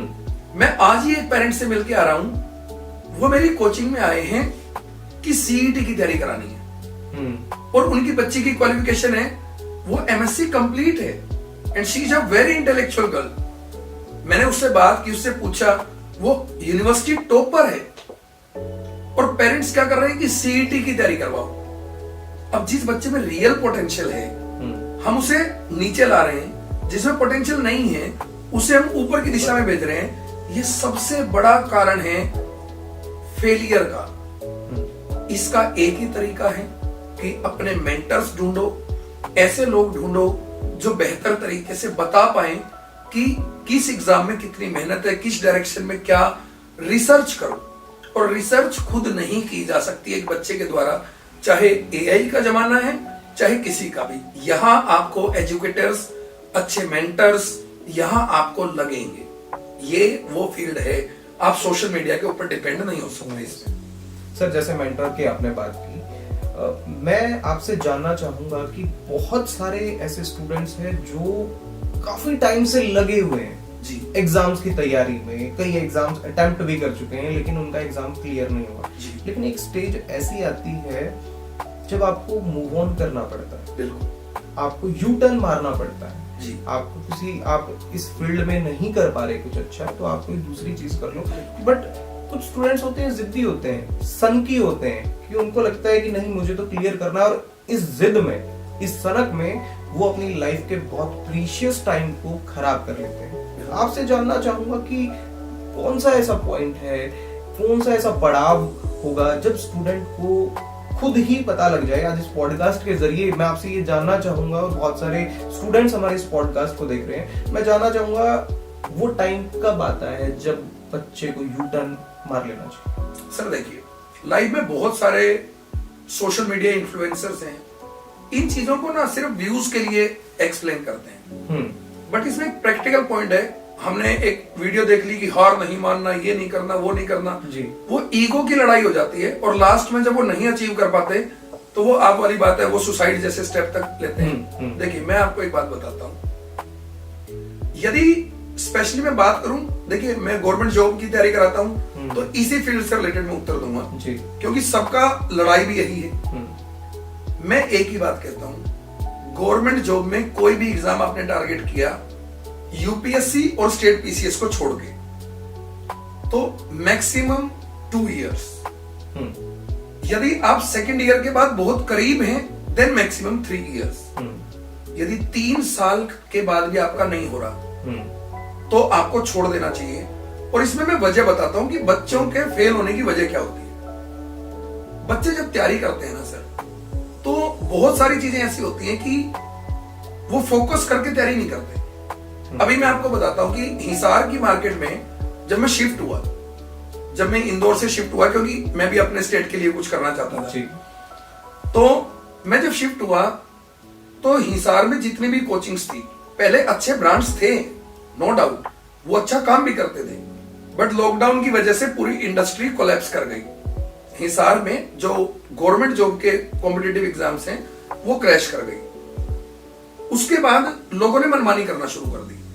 पहली चीज तो सर ये है कि जो गाइडेंस होती है बच्चों के लिए, जो कोर्स 10 महीने का है उसे 3 महीने में लोग करवा रहे हैं, बच्चा वहीं पीछे रह जाता है। फिर बच्चा भी, जो स्कूल में बच्चा कैसा सिंसियर होता था, सुबह 7 बजे जाना है तो बच्चा 6:50 पे पहुंचता था। कोचिंग्स में क्या होता है कि बच्चा सुबह 9 बजे आना है और 9:30 आ रहा है, उसके लिए वो सिंसियरिटी नहीं है। तो यदि कोई बच्चा सिंसियरिटी के सारे पैरामीटर्स को फॉलो करता है, कि वो पूरा डिसिप्लिन से क्लास ले रहा है, अच्छी जगह पढ़ रहा है, अवेयरनेस है उसमें, तो 2 साल से ज्यादा टाइम लगता नहीं है। मैक्सिमम तीसरा, मतलब I am not in favour of continuing 3rd year, but फिर भी किसी बच्चे को अपना लास्ट पोटेंशियल चेक करना है तो वो तीसरा साल। 3 साल में भी आपका नहीं हो रहा, then leave that, do something else. यही सबसे बढ़िया है। और छोड़ना है ना, बुरी चीज नहीं होती है। कई बार हम उसको अपने ईगो पे ले जाते हैं। मैं इंदौर से जब शिफ्ट कर रहा था ना, तो एवरीबडी वाज सरप्राइज्ड कि यार इतनी बड़ी चीज छोड़ के क्यों जा रहे हैं? मेरा विजन अलग था, मुझे अपने स्टेट में काम करना था, अपने घर पे काम करना था, अपने घर के बच्चों के लिए काम करना था। तो आप यदि कोई डिसीजन चेंज करते हैं तो इससे ये नहीं है कि आप फेल हो गए लाइफ में। कई बार हम नहीं बने होते हैं उस चीज के लिए, बिल्कुल, तो आपको सेकंड थॉट पे कुछ ना कुछ करना पड़ेगा। बट यदि आप गवर्नमेंट जॉब को प्रिपेयर कर रहे हैं तो पीसीएस के लिए और यूपीएससी के लिए मैं नहीं बता सकता, क्योंकि उतने बच्चों से मेरा सरोकार नहीं रहा है। But for one day exams, for group B, C and D, for state and central government exams, I can definitely say maximum 2 years और मैक्सिमम टू मैक्सिमम 3 years, उसके बाद बच्चे को छोड़ देना चाहिए। सर, अब आपसे जानना चाहूंगा कि यंगस्टर्स अपने एम को जब सेलेक्ट करें तो किन किन चीजों का उनके माइंड में ध्यान उनको रखना चाहिए? क्योंकि ना मुझे मेरी स्टूडेंट लाइफ याद है कि मैं जब 10th क्लास से 11th क्लास में गया था और मेरे काफी सारे यार दोस्त थे जिन्होंने, मेरा विजन क्लियर था कि भाई मुझे आर्ट्स लेना है, मेरे से नॉन मेडिकल नहीं होगी, मैं मेडिकल का बच्चा नहीं हूँ, मेरा इंटरेस्ट मीडिया में था। उसी टाइम से विजन मैंने मेरा क्लियर कर रखा था। लेकिन बहुत सारे ऐसे भी मेरे यार दोस्त थे जो दूसरों की देखा देखी में नॉन मेडिकल ले गए और उन्होंने अपने 2-2, 3-3 साल खराब किए।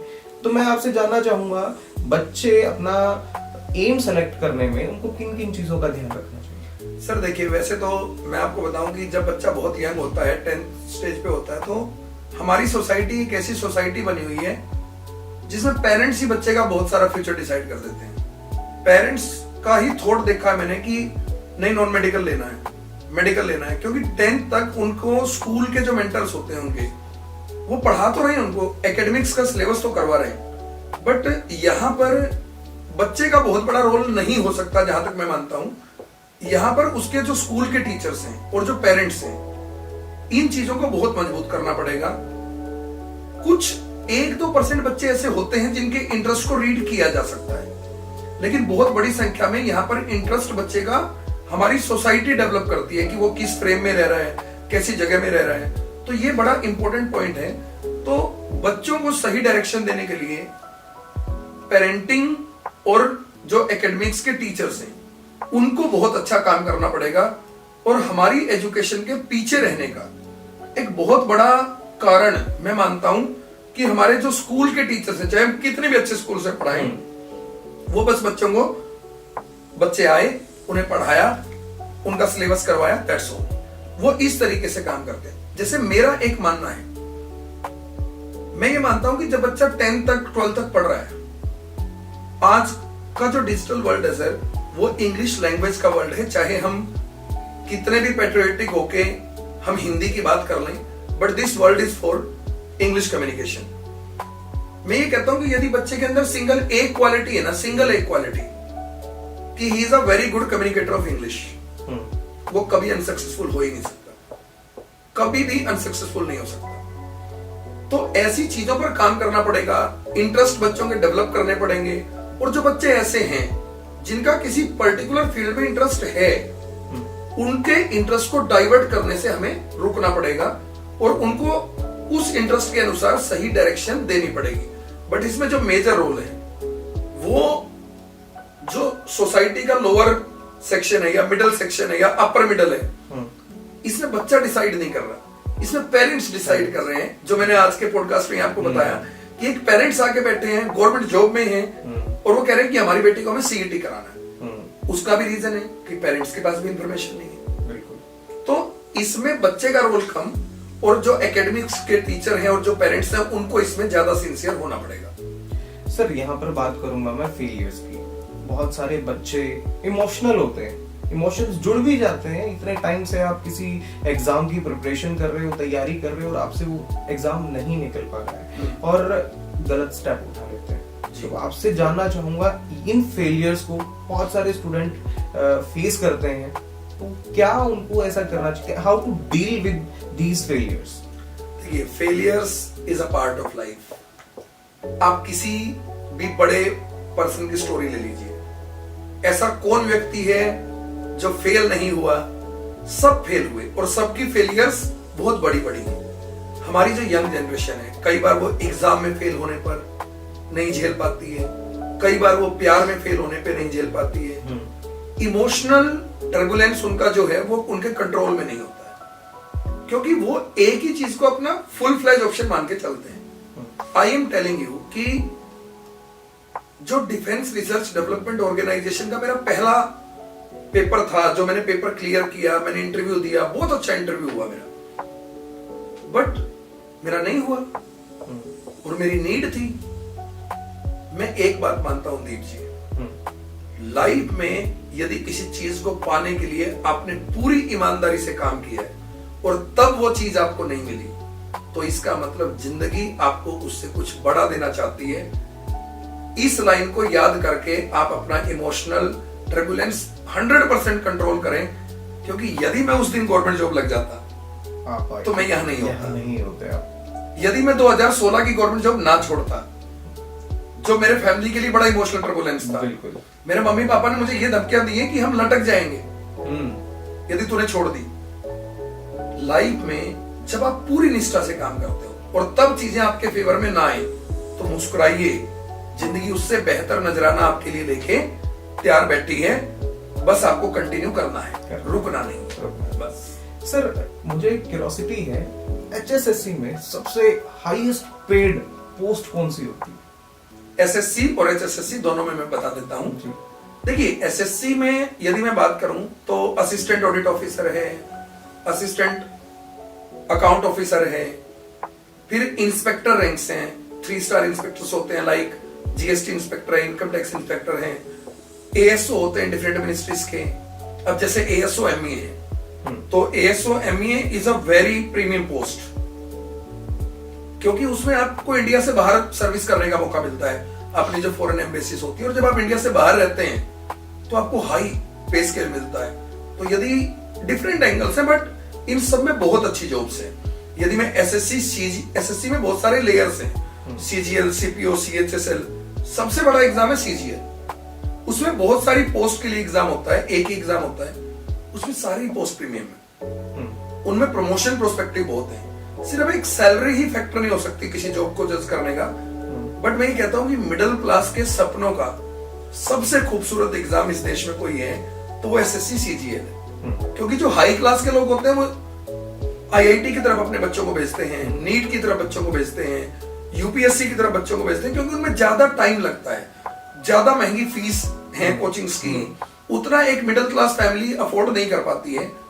बट जीवन को खूबसूरत तरीके से जीना है तो SSC CGL एक बहुत अच्छा एग्जाम है। CPO भी बहुत अच्छा है, आपको डायरेक्ट दिल्ली पुलिस में सब इंस्पेक्टर बनाता है, असिस्टेंट सब इंस्पेक्टर बनाता है। हरियाणा स्टेट में भी बहुत अच्छे एग्जाम्स हैं, आपका स्टेट एक्साइज इंस्पेक्टर होता है, आपके और बहुत अच्छी अच्छी जॉब्स होती हैं। इतनी सारी पोस्ट हैं कि यदि हम उनको डिस्कस करने लग जाए, जो मैं कह रहा हूं कि हम एक सीरीज बना के डालेंगे जी जी, तो वो कम से कम 100 वीडियोस की सीरीज होने वाली है। उनमें सिर्फ इन पोस्ट,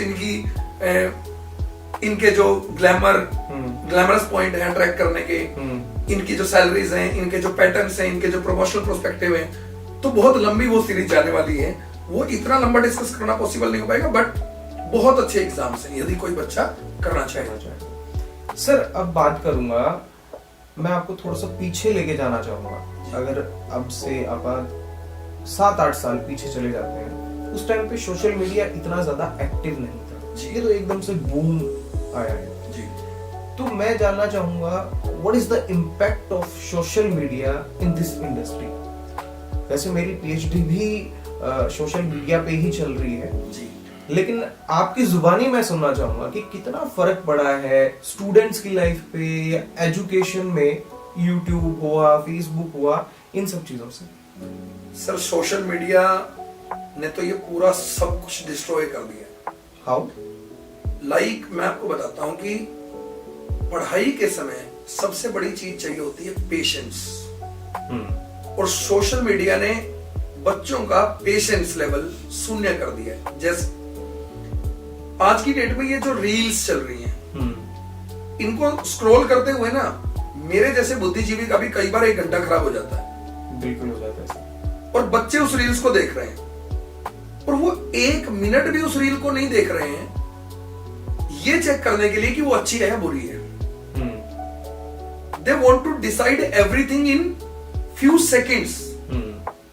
आपने देखा होगा, चाहे आप हो, चाहे मैं हूं, चाहे बच्चे हों, वो हम लोग कई बार ऐसी रील्स आती है कि हमें शुरू की 10 सेकंड पसंद नहीं आई तो हम स्क्रॉल कर देते हैं। मीन्स कि we are judging things by analysing them only for 10 seconds. और यदि हम ऐसा कर रहे हैं तो हम क्या कर रहे हैं? हम पेशेंस लेवल लूज कर रहे हैं। आज बच्चों को अच्छे एजुकेटर्स क्यों नहीं मिल रहे? मैं आपको एक बात बताता हूं दीप जी, हमारी इंडस्ट्री में मैं कुछ ऐसे टीचर को जानता हूं जो इतने बेहतरीन हैं, जिनसे हम लोग आज भी जब कहीं फंसते हैं तो बात करके पूछते हैं, उनसे पूछ के हम पढ़ाते हैं, कई बार कुछ होता है तो। बट उन टीचर्स के अंदर क्या है जो आज के टीचर्स यूट्यूब पे हाफा उल्टी सीधी चीज, आपने देखा होगा बहुत सारा गंदा कंटेंट आजकल सोशल मीडिया पे, थंबनेल भी गलत लगा देते हैं और ये चीजें भी। उसके पीछे रीजन क्या है कि everybody wants to attract the audience in the first 5 to 10 seconds. और ऐसा क्यों रहा? लोग जज कर रहे हैं भाई 5 या 10 सेकंड देख के। तो वो जो प्रीमियम टीचर्स हैं जिनके 10-20 घंटे यूज किए बिना आपको उनकी वैल्यू ही नहीं समझ में आएगी, आप उनको खो ही रहे हैं।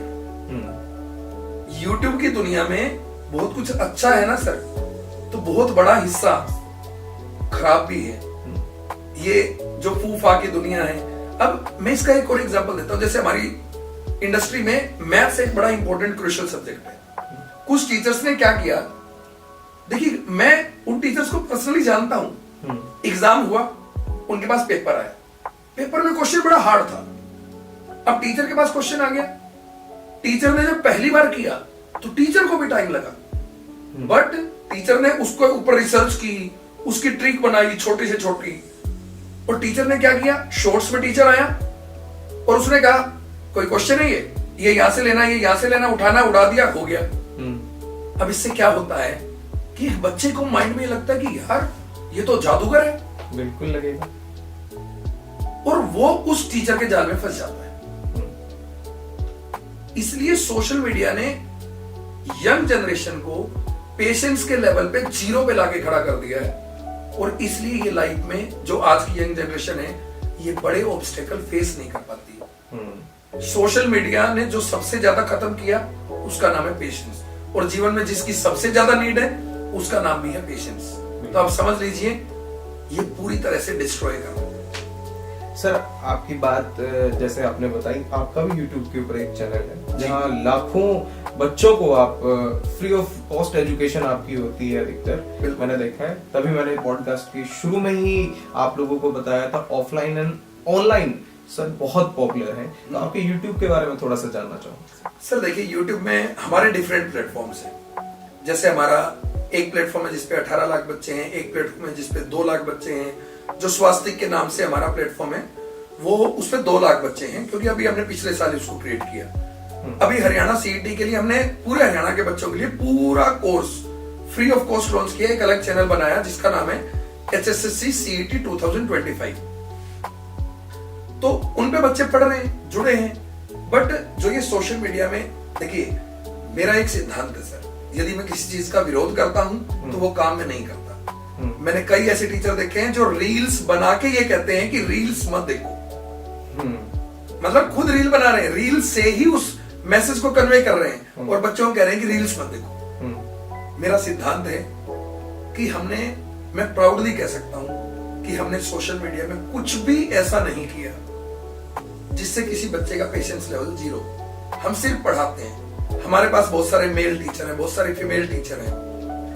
हमारे कोचिंग इंस्टीट्यूट में जो हिसार में हमारा ऑफलाइन इंस्टीट्यूट इतना बड़ा है, ऑनलाइन में हमारे टीचर्स को एक क्लियर मैसेज है, आप अपने टीचिंग के दौरान जो बच्चों को सिखाने के लिए जो थोड़ा ह्यूमरस एक्टिविटी यूज करते हैं, मजाक के अंदाज, that is allowed, but vulgarity, try to mislead students, double meaning words, ये मेरे प्लेटफॉर्म का डेकोरम नहीं है। किसी चीज को गलत तरीके से रिप्रेजेंट करना, रॉन्ग थंबनेल पुट अप करना, व्यूज के लिए वीडियो बनाना। हमारे पास हरियाणा के बच्चे बहुत बार मैसेज करते हैं उस चैनल पे कि सर अखबार में ये कटिंग आई है, वीडियो बना दो। अखबार तो सर कुछ भी छापता है। मुख्यमंत्री ने राह चलते, बाइट वाले ने बोला कि सीईटी का पेपर कब होगा, मुख्यमंत्री ने कहा करवा रहे हैं।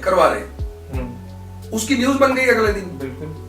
और सारे यूट्यूब हो रहा है पेपर। एक्चुअली वो इन चीजों को बिजनेस से जोड़ के देखते हैं, क्योंकि उन्हें पता है कि यदि हाइक बनी रहेगी पेपर की तो बिजनेस चलता रहेगा, बच्चे जुड़े रहेंगे, ज्यादा ज्यादा एडमिशन होंगे।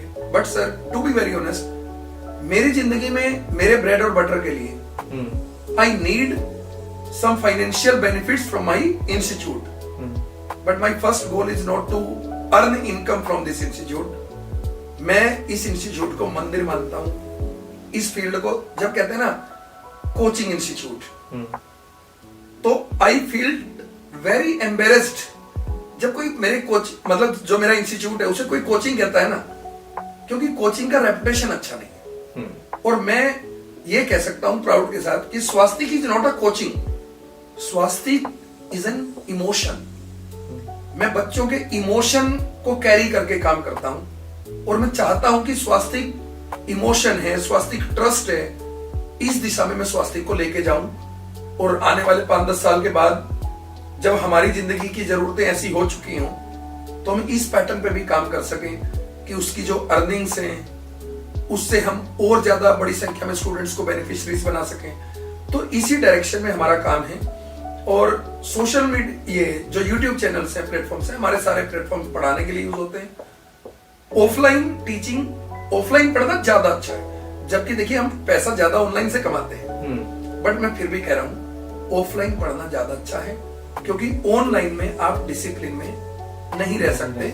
हमने देखा है जिस बैच में 10-10 हजार बच्चे परचेज करते हैं, उस बैच में एंड तक सिर्फ 1000 बच्चे बैच को कंप्लीट करते हैं। ये सब चीजें हैं। सर, हर एक टीचर की एक यूएसपी होती है। मुझे आज भी याद है, मेरे कुछ टीचर्स थे जिनके पढ़ाने का तरीका बहुत डिफरेंट था। अभी कुछ टाइम पहले मैंने एक पॉडकास्ट किया था एक सर का, जिनके पढ़ाने का तरीका और भी टोटली डिफरेंट था, जो हिप्नोटाइज और समथिंग कुछ इस तरीके की भी विधि सर को आती थी, पॉजिटिव सेंस में वो कुछ इस तरीके का करके बच्चों को पढ़ाते थे और बहुत अच्छा रिजल्ट वो देते थे जी। तो मैं आपसे जानना चाहूँ, आपकी जो टेक्निक है पढ़ाने की, आपका जो मेथड है वो क्या है? सर देखिए, बच्चों को हिप्नोटाइज किया जा सकता है 2 तरीकों से। पहला कि आप उनकी वीकनेसेस को समझो और उस पर काम करो। मैं इसी मेथड पे काम करता हूँ। एक्चुअली मैं जिन एग्जाम्स को पढ़ा रहा हूँ उनके लिए मैंने प्रिपेयर किया, तो मुझे I was a very good student, मतलब मैं बहुत अच्छा था पढ़ने में। उसके बाद भी मेरे बहुत सारे डाउट्स रहते थे, ऐसा क्यों क्यों क्यों। मेरी टीचिंग में ना इतना अच्छा होने की वजह एक ही है, क्योंकि मैंने जो मेरे डाउट्स थे पढ़ते टाइम, मैंने ये तय किया कि बहुत सारे टीचर जवाब नहीं देते थे कि ऐसा हुआ क्यों, वो बस ये बता देते थे कि ये होगा, लेकिन उसका रीजन कभी नहीं बताते थे, तो सेटिस्फेक्शन नहीं होता था। तो मैंने अपनी टीचिंग में वो हर चीज इंक्लूड की जो मेरे पढ़ते हुए मेरे लिए चिंता का कारण थी। और जब मैं पढ़ाता हूं, जैसे मुझे पढ़ाना इतना पसंद है दीप जी, कि मैं अभी 2 दिन पहले लगातार 12 घंटे की क्लास ली मैंने, शाम को 6 बजे से सुबह 6 बजे तक। जो HSSC CET 2025 का चैनल है हमारा, उस पे 12 घंटे लगातार पढ़ाया मैंने। ना कोई PPT थी ना कुछ थी। और जो सबसे स्ट्रेंज चीज उसमें थी, मैंने पढ़ाया वो अलग चीज है, बट 550 बच्चे जो शुरू में जुड़े थे, उनमें से 12 घंटे तक 450 बच्चे कंटिन्यूसली उस वीडियो को देख रहे थे। तो ये इंटरेस्ट बनने की वजह ये है कि बच्चे कहते हैं कि सर डाउट आप छोड़ते ही नहीं हो, पूछते हैं कैसे किया, तो मैं बताता हूं कि भाई कुछ नहीं, जो मेरी प्रॉब्लम थी वो मैं फर्स्ट राउंड में ही सारी एक्सप्लेन करता हूं। दूसरे टाइप के टीचर होते हैं कि आप बच्चों को ना डाउन फील करा दो और अपने आप को सुपर फील करा दो। जैसा मैंने अभी एग्जांपल दिया कि आप एक ऐसा सवाल जो मुश्किल है, जिसको सोल्व करने में बच्चे को टाइम लगेगा, बट आपने उड़ा दिया उसको। अब बच्चा, यार ये तो मैजिशियन है, ये तो गजब है। तो एक होता है बच्चों को डरा के हिप्नोटाइज किया जा सकता है उन्हें कि ये तो बहुत अच्छा आदमी है। एक होता है बच्चों की रियल प्रॉब्लम समझ के। बस 2 ही टाइप के टीचर सुपरस्टार बनते हैं, या तो जो बच्चों को बहुत डरा के रखते हैं, छोटी सी चीज हो। एक और एग्जांपल मुझे याद आ रहा है, लंबा ना हो तो मैं शेयर कर दूं आपके साथ। एक दिन जब हम किसी इंस्टीट्यूट में पढ़ाते थे, बिल्कुल during the first year of my teaching, तो मैं एक हॉल के आगे से निकल रहा था और एक इंग्लिश का ही टीचर अंदर था। उसने क्वेश्चन पूछा बच्चों से कि भाई टेंस कितने टाइप के होते हैं। अब दुनिया में हर किसी को पता है टेंस 3 टाइप के होते हैं, पास्ट, प्रेजेंट, फ्यूचर। बच्चों ने भी यही जवाब दिया। तो उसने कहा तुम गधे हो, टेंस तो 2 टाइप के होते हैं। अब शाम को मुलाकात हुई फ्लैट पे, क्योंकि वो टीचिंग हमें अकोमोडेशन प्रोवाइड करती थी। मैंने पूछा सर यदि फ्यूचर टेंस नहीं होता है तो पढ़ाते क्यों? पढ़ाओ तो गया आप भी, क्योंकि एग्जाम में रूल्स तो उसके आएंगे। तो वो बड़े जोर से हंसने लगे। उन्होंने कहा कि अरे यार अमन तो समझता नहीं है, इन बच्चों को ये समझ में आ गया ना कि इन्हें सब पता है, फिर ये कन्वर्ट नहीं होते डेमो में। तो देखिए सर बहुत अच्छा फेस भी है इंडस्ट्री का और बहुत बुरा फेस भी है, ठीक है। तो 2 ही तरह के लोग फेमस हैं। बाकी जिन लोगों को ना तो स्टूडेंट को बारीकी से समझना आता, ना बहुत खतरनाक लेवल पे मैनिपुलेट करना आता, वो लोग बेचारे बीच में झूलते रहते हैं और इंडस्ट्री में टीचर बने रहते हैं। वो बस पढ़ा दिया, कुछ दूसरा ट्राई कर लिया, किसी को कॉपी करने की कोशिश कर ली, तो वो लोग बीच में फंसे रहते हैं। तो मेरा टीचर्स के लिए भी यही मैसेज है, यदि कोई जानना चाहता है कि चीजें कैसे बेहतर हो सकती हैं, just keep your students in your mind and keep working on that. Definitely आपके स्टूडेंट आपसे बहुत प्यार करेंगे। Absolutely right sir. सर अब बात करना चाहूंगा स्कैम्स की। जी, आप किसी भी जगह देख लो, स्कैम्स हर जगह होते हैं, कोई भी जगह नहीं बची अभी तक। HSSC और ये कॉम्पिटिटिव एग्जाम्स हैं, इनमें भी स्कैम होता है। जी। अब दूसरी जगह स्कैम है, वहां पैसा तो लोग खा लेते हैं, लेकिन इतना ज्यादा स्टूडेंट्स के ऊपर या किसी की बहुत ज्यादा मेहनत के ऊपर इतना ज्यादा फर्क तो पड़ता है, लेकिन इतना नहीं पड़ता जितना यहाँ पर इन कॉम्पिटिटिव एग्जाम्स में पड़ता है। सर स्टूडेंट इतनी तैयारी करता है, मन लगा के पढ़ता है, दिन रात पढ़ता है, पैसा भी लगा रहा है, वो इंस्टीट्यूट्स में भी अपना टाइम भी कंज्यूम कर रहा है, लेकिन इतने स्कैम हो जाते हैं कि बच्चा खुद ही डिमोटिवेट हो जाता है। उसको चाहिए तो मोटिवेशन, लेकिन ऐसे स्कैम्स की वजह से बच्चे का फ्यूचर भी तो देखो। तो ये स्कैम्स क्यों हो रहे हैं सर, वो भी इस फील्ड में? जी जी सर, देखिए इस पे 2 प्रोस्पेक्टिव रखे जा सकते हैं, पॉजिटिव एक नेगेटिव। सबसे पहले तो सब एग्जाम्स में स्कैम्स नहीं है। स्कैम्स का बेसिक दायरा आता है स्टेट गवर्नमेंट्स में। जो एग्जाम स्टेट गवर्नमेंट्स डील करती हैं वहां पर स्कैम्स हो रहे हैं, उसके पीछे भी वजह है। लेकिन सेंट्रल गवर्नमेंट के एग्जाम्स की बात करूं मैं, लाइक यूपीएससी, दरअसल होता क्या, एक छोटी सी घटना होती है, वो इसलिए नहीं होती कि करप्शन किया गया होता है। जैसे अभी एक यूपीएससी की लड़की का चर्चा में आया कि वो फिजिकली हैंडीकैप है नहीं और वो तो वो कोई माइक्रो मिसमैनेजमेंट हो गई है, वो करप्शन नहीं है। बट सर यहाँ पे बीच में मैं टोकूंगा, अभी नीट का एग्जाम पीछे हुआ था जिसमें बहुत तकड़ा वाला स्कैम हुआ है। वो तो सेंट्रल लेवल का। हाँ, मैं अभी आ रहा हूँ, उस पे भी आ रहा हूँ। वो भी एक परफेक्ट एग्जांपल याद दिलाया आपने। सर देखिए, इतने बड़े कंट्री में इतने करोड़ों बच्चों का कोई एग्जाम कंडक्ट कराना है, तो आपके पास कोई ऐसी लेबोरेटरी नहीं है कि जिसमें रोबोट ड्यूटी दे सके। दरअसल एग्जाम के करप्शन में मैं ये दावे के साथ कह सकता हूं, आफ्टर 2014 के बाद ये चेंज आया है कि करप्शन सेंट्रल गवर्नमेंट के एग्जाम से पूरी तरह खत्म हुआ है। अब इसके अंदर जो गड़बड़ हो रही है वो क्या हो रही है मैं आपको बताऊं। अब पेपर किसी न किसी एग्जाम सेंटर में तो होना है। अब ऐसा भी नहीं हो सकता कि हमने यहां से बटन दबाया और जो पेपर ऑनलाइन होते हैं उनमें ज्यादा लफड़े नहीं होते हैं, जो ऑफलाइन होते हैं उनमें ज्यादा लफड़े होते हैं, जो स्टेट गवर्नमेंट्स के पेपर होते हैं उनमें ज्यादा लफड़े होते हैं। प्रॉब्लम क्या है सर कि एग्जाम सेंटर तक क्वेश्चन पेपर पहुंचाना है, लेके कौन जा रहा है? एक ह्यूमन बीइंग। और इतनी बड़ी मशीनरी है कि 40 लाख बच्चों का पेपर कराना है, 70 लाख बच्चों का पेपर कराना है, तो इतने सारे लोग इन्वॉल्व हैं। और आप और मैं दोनों जानते हैं कि पैसा कमाने की भूख दुनिया में कितनी बढ़ चुकी है। तो कई बार कोई ऑफिसर बिक जाता है, कई बार कोई बीच में जो एजेंसी हायर की जाती है वो बिक जाता है। But on a larger context, sir पिछले 7 साल से मैं जिन एग्जाम्स में डील कर रहा हूं उनकी बात कर रहा हूं, बैंकिंग हो, एसएससी हो, स्टेट गवर्नमेंट में इश्यूज आते हैं बीच बीच में। स्टेट गवर्नमेंट सारी ऐसी है, मतलब चाहे किसी की भी सरकार हो। जैसे मैं यहां पर एडमायर कर रहा हूं जो नरेंद्र मोदी गवर्नमेंट है सेंटर की, उन्होंने बहुत काम किया इस चीज के ऊपर, जेन्युइनली बहुत किया सर। उससे पहले तो भर्तियों के रेट फिक्स होते थे, बट स्टेट गवर्नमेंट में उनकी सरकारें या किसी और की, वो भी उतनी सक्सेसफुल नहीं है स्टेट गवर्नमेंट के पेपर में करप्शन को कंट्रोल करने में। उसका रीजन है चुनावी प्रक्रिया। जैसे अपने हरियाणा में तो कितने लोग, कितनी पार्टियों के वर्कर इसलिए होते हैं कि भाई हमारे बच्चे को नौकरी लगवा देगा।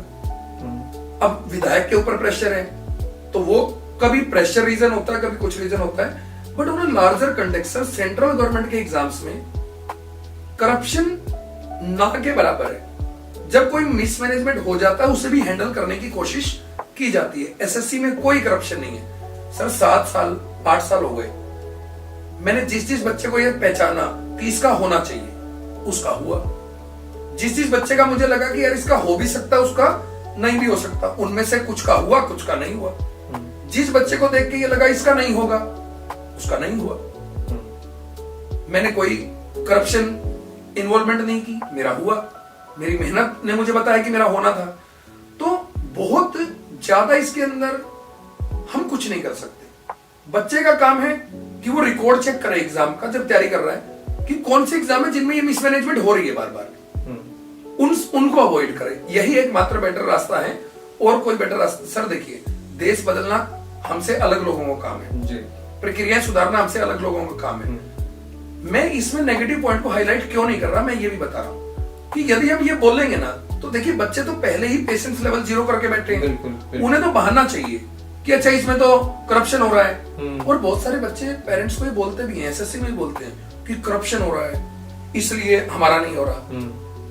यदि हम अपनी लाइफ को एक्सक्यूज देंगे ना, तो फेलियर तय है। जहां पॉजिटिव रास्ते हैं वहां पर काम कीजिए, जहां नेगेटिव रास्ते हैं उससे साइड हो जाइए। यही इसका तरीका है। और करप्शन सर, हम हिंदुस्तानी हैं, हमारे नेचर हर तरह के हैं। 140 करोड़ लोगों का सबका माइंड अलग तरीके से काम कर रहा है। बहुतों की बेसिक नीड पूरी नहीं हो रही है, बहुतों को लग्जरी लाइफ जीनी है, तो बहुत सारे लोग करप्ट हैं। जितने ईमानदार हैं उससे 8-10 गुना लोग बेईमान हैं। तो अब चारों तरफ बेईमान हैं, तो जहां मौका मिलेगा चोरी करने का वो लोग चोरी करेंगे। तो उसको कंट्रोल भी नहीं किया जा सकता। उसके लिए कुछ बहुत स्ट्रिक्ट लॉज सरकार लेके आए तो कंट्रोल किया जा सकता है। बच्चे अवेयर हो।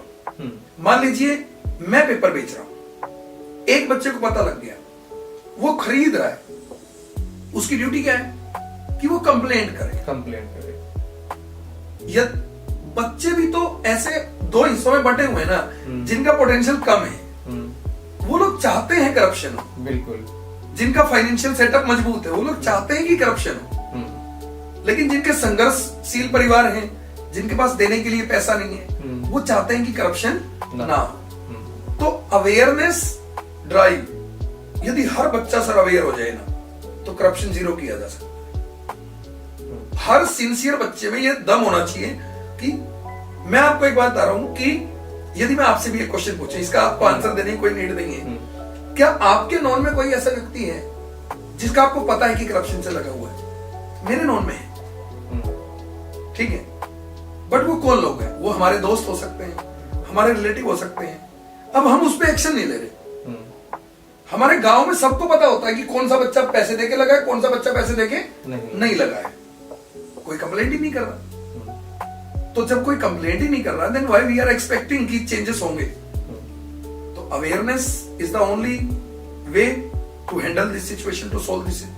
सर एक बड़ा ना इंपॉर्टेंट क्वेश्चन मैं आपसे पूछूंगा, मुझे भी क्यूरियोसिटी है, जितना ये लोग पॉडकास्ट देख रहे हैं उनको भी बहुत ज्यादा क्यूरियोसिटी है। 2024 37 lakh applicants, yes, only 17,000 posts, जी 0.5% भी सक्सेस रेट नहीं है। जी सर, बिल्कुल। Why? ये आपने स्पेशली जिस एग्जाम को टारगेट किया वो एसएससी का सबसे प्रीमियम एग्जाम है, सीजीएल। यस। सीजीएल में जो नंबर ऑफ एप्लीकेंट्स थे वो 37 लाख थे, और जो वैकेंसी है एग्जैक्ट वैकेंसी 17,729 है, थोड़ी सी और बढ़ी है, अभी कुछ अपडेट हुई है। यदि हम इन 2 नंबर्स को देखेंगे तो डर लगेगा, बट इसका बाइफर्केशन मैं आपको दिखाता हूं। जितने बच्चों ने पेपर दिया है, अटेंडेंस वो 50% से कम है। यानी कि 37 लाख में से 18 लाख से कम बच्चों ने पेपर दिया है, पहला पॉइंट। तो देखिए 18 लाख बच्चे, देखिए एसएससी के फॉर्म की फीस क्या है, 100 रुपए for general and OBC boys. SC ST के लिए कोई फीस नहीं है, ओबीसी के गर्ल्स कैंडिडेट के लिए कोई फीस नहीं है, चाहे वो जनरल की हो चाहे हाँ, कोई भी हो, गर्ल्स के लिए कोई फीस नहीं है। अब इन दैट केस फॉर्म हर कोई भर रहा है, बट तैयारी नहीं कर रहे हैं सर उतने लोग। मैं आपको एक बात गारंटी के साथ कह रहा हूं कि कोई भी व्यक्ति कुछ भी बोले कि कितना कंपटीशन है, बट मैं एक बात का मतलब बहुत रिसर्च के बाद बोल रहा हूं ये चीज। यदि कोई बच्चा 11-12 महीने 11-12 घंटे डेली यदि पढ़ ले तो उसकी नौकरी सर पक्की है। ये नौकरी ना लगने के पीछे जो ये नंबर्स है ना, जो फेलियर्स के, ये सर एक चीज को शो करते हैं कि भीड़ का हिस्सा रहते हैं, भीड़ से अलग बनना पड़ेगा। सबसे पहले बच्चे जब कोचिंग्स में जाते हैं, मेरा एक ना बहुत इंपॉर्टेंट मेथड है जिसके ऊपर मैं लाने की कोशिश करता हूं बच्चों को, बहुत लंबे टाइम के बाद आते हैं। जैसे मान लो कोई बच्चा तैयारी करने गया किसी कोचिंग में, ये कोचिंग में ही जाते हैं इतने बच्चे जो पेपर देते हैं, वो क्या करता है कि जैसे टीचर पढ़ा रहा है, डेली का काम डेली नहीं कर पाया, वो 8-10 महीने में अपना पूरा सिलेबस कर लेता है। और होता क्या है कि पूरे सिलेबस में उसको 30% 40% चीजें नहीं आती हैं, 60% आती हैं। हर चैप्टर का उसका ये हाल है। अब एक साल वो फेल हो गया क्योंकि उसकी तैयारी 60%, अगले साल भी वो फेल ही होगा। रीजन, क्योंकि अब सेकंड ईयर में उसे ये पता ही नहीं है कि मेरा कौन सा चैप्टर का कौन सा पोर्शन वीक है। अब वो दोबारा कोचिंग लेने जाएगा तो 60% तो उसको हर चैप्टर आता है, तो वो जब क्लास में बैठेगा तो टीचर तो शुरू से शुरू कराएगा, तो बच्चा कंफ्यूज हो जाएगा कि भाई ये तो मुझे आता है, वो बोर होने लगेगा, फिर वो क्लास छोड़ देगा। मैं हमेशा ये कहता हूं, जितना काम करना है परफेक्टली करना है। आप पहले साल में देखिए बच्चे सर ये थोड़ा लेके घूम रहे हैं मार्केट में, 99%, आपने कहा ना 0.5 सक्सेस रेट है जी, तो मैं आपको बता रहा हूं 99% का पहले ही पता है। आप मेरे पास बच्चा 1 महीना छोड़ दो, मैं लिख के दे दूंगा कि इसका सिलेक्शन होगा या नहीं होगा, क्योंकि बच्चा ये सोच के घूम रहा है कि 3, आपको पता है सर मार्च में पेपर है, बच्चे अभी आ रहे हैं हमारे पास कि कोई टारगेटेड बैच दे दो, लूटने तो तुम खुद आ रहे हो और फिर कोचिंग वालों को गाली दे रहे हो। आपको इतनी बेसिक समझ होनी चाहिए कि यदि सरकारी नौकरी 1.5 महीने में, 2 महीने में, 3 महीने में मिलती तो कोई भी बेरोजगार नहीं रहता। तो बच्चा उस बारीकी पे काम नहीं कर रहा है, इसलिए कि नंबर्स आपको अलग दिख रहे हैं। यदि सच में सारे बच्चे सिंसियरली पढ़ना शुरू कर दें, कंपटीशन तो फिर होगा। बिल्कुल आज की डेट में तो जो बच्चा चाहे वो 10-11 महीने में नौकरी ले सकता है, उससे कम में नहीं। यदि बच्चा परफेक्ट है, कैचिंग पावर अच्छी है, वो 10-11 महीने में। बच्चा एवरेज है, 18 से 20 महीने लगेंगे सर, गारंटी के साथ लगेगा इतना टाइम। लेकिन यदि हम बच्चे को बोल देना 20 महीने का बैच है, भाग जाएगा, आएगा ही नहीं। जो उसको बोलेगा कि 3 महीने का बैच है, वहां जाएगा। लेकिन सर हम बोलते हैं आना है तो आ, नहीं आना है तो मत। हमारी इंस्टीट्यूट का ये प्रिंसिपल सिद्धांत है। कई बार क्या होता है कि मेरे जो इंक्वायरी काउंसलर्स है ना, वो कुछ ऐसा कर देते हैं, मतलब जैसा बच्चे ने बोला, डिमांड किया, वैसी चीज बोल दी। और मैं जब निकलता हूं इधर उधर से और मुझे सुनाई आ जाता है, मैं उस बच्चे के सामने ही उनकी बेइज्जती कर देता हूं कि जब हम ये चीज कर नहीं रहे तो कैसे बोल रहे। अब उनको धीरे धीरे समझ में आ गया कि नहीं यार, इस बंदे का तो थोड़ा क्लियर है कि जो सही है वही करना है, उससे प्लस हो या माइनस, कोई दिक्कत नहीं। सर अब जानना चाहूंगा, बहुत सारे स्टूडेंट्स को पढ़ाया आपने जी, बहुत सारे स्टूडेंट्स के ड्रीम्स पूरे किए जी, लेकिन एक आंकड़ा अगर आपसे पूछना चाहूँ कि कितने स्टूडेंट्स का भविष्य बना और कहां तक आपने पहुंचाया, कहां तक सेट किए, तो कोई आंसर मिलेगा आपकी तरफ से? सर बड़ा अच्छा आंसर मिलेगा। इस आंसर को यदि सारे लोग फॉलो करें तो बहुत अच्छा हो। सर मैं यदि ये कहूं कि जो स्टूडेंट मेरे पास पढ़े वो कहां है, तो जिन एग्जाम्स को मैंने पढ़ाया, जैसे एसएससी पढ़ाया, जैसे बैंकिंग पढ़ाया, कोई ऐसा डिपार्टमेंट, कोई ऐसी जॉब नहीं मिलेगी जिसपे मेरा 1-2 बच्चा ना हो। लेकिन अब बात आती है कि मैं एक आंकड़ा दूं कि इतने बच्चों को हमने सेलेक्ट करा दिया। सर जेन्युइनली बच्चों को सेलेक्ट कराने वाले हम होते कौन है? यदि आप मुझसे ये पूछें कि सर कितनों को सेलेक्ट करा दिया, तो ये भी तो पूछिए कितनों को फेल करा दिया। यदि उनकी सक्सेस का रीजन मैं हूं, तो फिर तो बच्चे उनके फेलियर का भी रीजन मैं हूं। सर एक्चुअली किसी बच्चे की सक्सेस और फेलियर के पीछे हमारा जो रोल होता है वो बहुत छोटा रोल होता है। उसकी मेहनत होती है, उस बच्चे की मेहनत होती है, बहुत डेडिकेशन के साथ मेहनत होती है। आपको पता है, आप एक बड़ी स्ट्रेंज चीज पाएंगे, मैं नाम नहीं लूंगा, बट मेरा एक बच्चा है जिसका रैंक बहुत अच्छा है, और बीइंग अ कोचिंग हम ये तो प्रेफर करते हैं कि हमारे रैंक का फोटो हम लगाएं, बट उस बच्चे ने अपना रैंक बेच दिया किसी को। रैंक बेच दिया? रैंक सर, जब बहुत अच्छा रैंक आता है तो आपको ऐसे लोग मिल जाते हैं जो आपका रैंक खरीदते हैं कि आपका इतना रैंक है एसएससी में, तो आप मेरे पास आ जाइए, मैं आपको 5 लाख दे दूंगा, आपको ये कहना है कि मेरी कोचिंग से पढ़े हुआ। ऐसा भी होता है? ऐसा बहुत बड़े स्केल पे होता है, और हर एग्जाम में होता है, चाहे आप नीट IIT सब जगह रैंक बिकते हैं, ठीक है। लेकिन सर मैं आपको एक बात बताता हूं कि उस बच्ची ने, जब उसका रिजल्ट आया, उसने मुझे फोन किया, रिजल्ट आते ही फोन किया, क्योंकि तब तक उसके दिमाग में कुछ ऐसा था ही। She called me and said sir एक बार रिजल्ट खोल के देखो। आई वॉज एक्सपेक्टिंग इसका रैंक अच्छा आएगा, तो उसने मुझे फोन किया, तो मैंने कहा अरे तू बता दे भाई। रात के 10:30 का टाइम था जब रिजल्ट आया, तो उसने कहा सर बस कुछ नहीं, लिस्ट खोलनी है और ऊपर ऊपर ही नजर मार लो।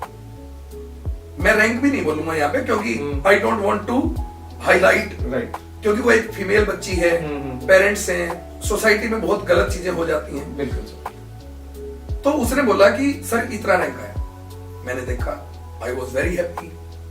तो मैं कभी भी अपने रिजल्ट्स को ऐसे पेश नहीं करता कि ये बच्चा मेरी वजह से सेलेक्ट हुआ। बस मैं ये चाहता हूं कि जो बच्चा ऐसा हो गया है वो अपनी मेथोडोलॉजी बच्चों को बताए कि भाई मैंने किन किन चीजों का ध्यान रखा। 3-4 दिन के बाद हमने डिसाइड किया कि आप कोचिंग में आ जाना, बच्चों को गाइड करना। बट वो नहीं आई, उसने फोन नहीं उठाया। बाद में पता चला किसी बगल वाली कोचिंग में आ गई 7-8 दिन बाद, और पूरा इंटरव्यू वहां करके चले गई। तो मुझसे मेरे टीचर्स ने कहा कि सर इसको वो करो, इसको मतलब अपने पास फोटो है, आईडी कार्ड है, सब कुछ है, इन चीजों को रिवील करो आप, अपने को बड़ी मार्केटिंग मिलेगी, यूट्यूब में बड़ा अपने को बेनिफिट होगा। तो मैंने कहा नहीं भाई, हमारी वजह से यदि सिलेक्शन हुआ है तो हमें ये करने का अधिकार है। यदि हमारी कोचिंग से हर साल 100-150 बच्चे उनकी मेहनत से नौकरी लग जा रहे हैं, हमारा काम देखो सर, चाहे लाखों बच्चे मेरी कोचिंग में हो, चाहे उनमें से 100 पास हो और बाकी सारे फेल, चाहे सारे फेल हो जाए और चाहे सारे पास हो जाए, मैं एक बात गर्व से कहता हूं, मैं अपना काम पूरी ईमानदारी से करता हूं। कोई भी बच्चा ये नहीं कह सकता कि सर आपकी वजह से फेल हुए। मैं सिर्फ इतना ध्यान रखता हूं, उसके बाद जो भी सक्सेसफुल हो रहा है वो अपने दम पे हो रहा है, अपनी मेहनत से हो रहा है। उसमें किसी कोचिंग का कोई कंस्ट्रक्टिव रोल नहीं होता। बस मैं इतना कह सकता हूं कि नॉर्मल कोचिंग में 2 से 4% रोल होता है। मेरी कोचिंग में जितना बच्चों का ध्यान रखता हूं, तो उस रोल को मैं 25 से 30% तक अपना मानता हूं। और बहुत सारे बच्चे हैं सर, इतना कह सकता हूं कि जिस डिपार्टमेंट में जाऊंगा उसमें एक पांव छूने वाला बच्चा मिल जाएगा, जिन फील्ड को मैंने पढ़ाया है। हाँ सर, पता लग गया ये चीजें तो मुझे, लेकिन मैं अब जानना चाहूंगा, मेरे अंदर क्यूरियोसिटी बन गई है। गवर्नमेंट जॉब आपने कर ली, इतने बच्चों का भविष्य आपने बना लिया, पैसे की भी बात करें तो पैसा भी आप अच्छा खासा अर्न करते हो। मोटिव क्या है आपकी लाइफ का? एम क्या है? करना क्या चाहते हो? विजन क्या है? कहाँ जाना चाहते हो? सर विजन है, 2-3 विजन है, जिनमें 1-2 विजन सेल्फिश है, सेल्फिशनेस को रिफ्लेक्ट करेगा, कुछ सोशल चीज को वो करेगा जो सोसाइटी के लिए बहुत अच्छी है। देखिए पहला विजन तो सर ये है, हमारी एजुकेशन इंडस्ट्री में ना हरियाणा का कोई भी टॉप क्लास ब्रांड नहीं है। मतलब चाहे कहीं तक चले जाइए आप, हरियाणा का कोई बहुत बड़ा ब्रांड नहीं है। दूसरी चीज, ये जितने बड़े ब्रांड्स हैं इनमें एथिक्स नजर नहीं आता। वो एक स्टेज के बाद हो सकता है कल को मैं भी गलत हो जाऊं, I can't say that, but अभी तक मेरी जो सोच है वो ये है कि हम एक ऐसा प्लेटफॉर्म प्रोवाइड कराएं बच्चों को जो ट्रस्ट को सिंबलाइज करता हो। बच्चा ये भरोसा करे यार मैं यहां जाऊंगा ना तो चाहे रिजल्ट कुछ भी हो, बट जिंदगी में मुझे कभी ये नहीं लगेगा कि किसी दूसरे की वजह से मेरा जीवन खराब हो। एक ये वजह है। दूसरा, देखो आप लाइफ में कितना भी अचीव कर लो, जब पैसा नहीं होता तो पैसे के पीछे भागता आदमी, जब चीजें हो जाती हैं तब अपनी इमेज, अपने नाम के पीछे भागता है। ये भी वजह है। बट इन सब के अलावा दरअसल हम ये सेल्फिश वाले पॉइंट मुझे इसलिए बताने पड़े क्योंकि यदि मैं रियल बताऊंगा ना उसमें बिलीव नहीं करेंगे। जेन्युइनली आपको एक बात बताऊं, मैं इंदौर से हरियाणा जब शिफ्ट हुआ, इतना बड़ा सेटअप छोड़ के, उसके पीछे की वजह थी कुछ कि मतलब मैं उसका बेस सा बताता हूं आपको कि मैं बाहर से था, हरियाणा का बंदा इंदौर में इतना सक्सेसफुल हो गया, तो वहां के लोगों से वो चीज एक्सेप्ट नहीं हो रही थी, डाइजेस्ट नहीं हो रही थी। उन्होंने मुझे कुछ चीजों में टॉर्चर किया। कैसे किया आई डोंट थिंक कि मुझे एक्सप्लेन करने की जरूरत है उसको।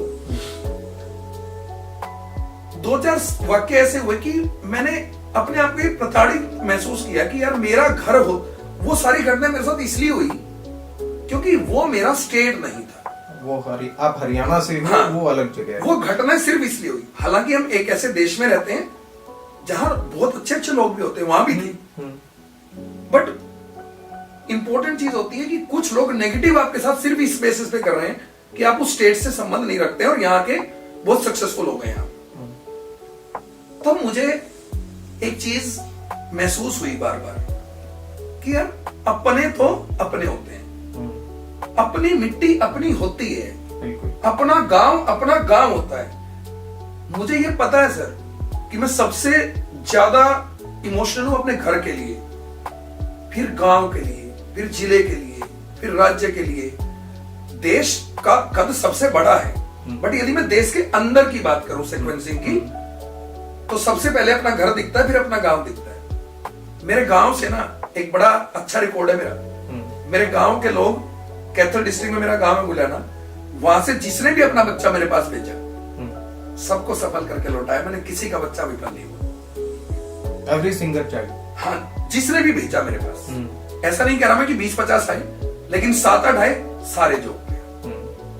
एक बच्ची का अभी मेंस हुआ है, उसका सिलेक्शन होने वाला है। इससे पिछले रिजल्ट में एक बच्चा जीएसटी इंस्पेक्टर लगा है जो मेरे गांव से मेरे पास गया। उससे पहले कुछ बच्चे, कोई पुलिस में लगा है, कोई कहीं लगा है। इंदौर भेजते थे मेरे पास यहां से अपने बच्चे को, तो कम बच्चे जाते थे। लेकिन जब से मैं हिसार में शिफ्ट हुआ हूं तो मेरे गांव के बच्चों से मैं सिर्फ ये रिक्वेस्ट करता हूं कि भाई जो आपका बेसिक एक्सपेंस है, कहते ना अपनी मिट्टी के लिए कुछ करना पड़ेगा। मेरे गांव के बच्चों के लिए ओपन नहीं है, मैं सोशल मीडिया पे बोल रहा हूं तो आप समझ रहे हैं कि उसमें प्रैक्टिकलिटी होगी। बिल्कुल। जब इंदौर आते थे तो मेरे लिए ये मुद्दा था कि यार इतना ट्रस्ट करके आते हैं कि इनसे मैं पैसा नहीं लूंगा, तो उनका खर्च भी मैं वहन करता था। अकोमोडेशन वो खुद देखते थे, खाने पीने का, लेकिन मैं कॉपी किताब कुछ भी, मतलब कुछ भी नहीं लेता था, ना लाइब्रेरी का। जब मैं यहाँ आया तो शुरू में कुछ बच्चे थे जो मैंने उसी सिद्धांत पे लिए, लेकिन उसके बाद मैंने पेरेंट्स से रिक्वेस्ट की उनके कि भाई जो हमारा खर्चा लगता है, मतलब जैसे बुक्स देते हैं हम, क्योंकि सर देखिए जब पास है तो बड़ी संख्या में बच्चे आएंगे, बड़ी संख्या में बच्चे आएंगे तो उनके सारे एक्सपेंसेस को कहीं ना कहीं सेट करना पड़ेगा। तो हमने बहुत, गांव के बच्चों के लिए हमारा नियम है कि इतनी फीस हम लेंगे, और वो भी बाइफरकेट है कि देखो जी इतनी कॉपी किताब, इतना बैग, इतना चीज हम इनको दे रहे हैं। जो रियल फीस है उससे काफी कम। दूसरी चीज जो नॉर्मल भी हमने फीस रखी हुई है, वो भी हमने ऐसी रखी हुई है कि देखो एक तो होता है सर कि आ जाओ 2 महीने का बैच पढ़ाएंगे तो 100 रुपए में भी पढ़ा दो, वो भी अलग है।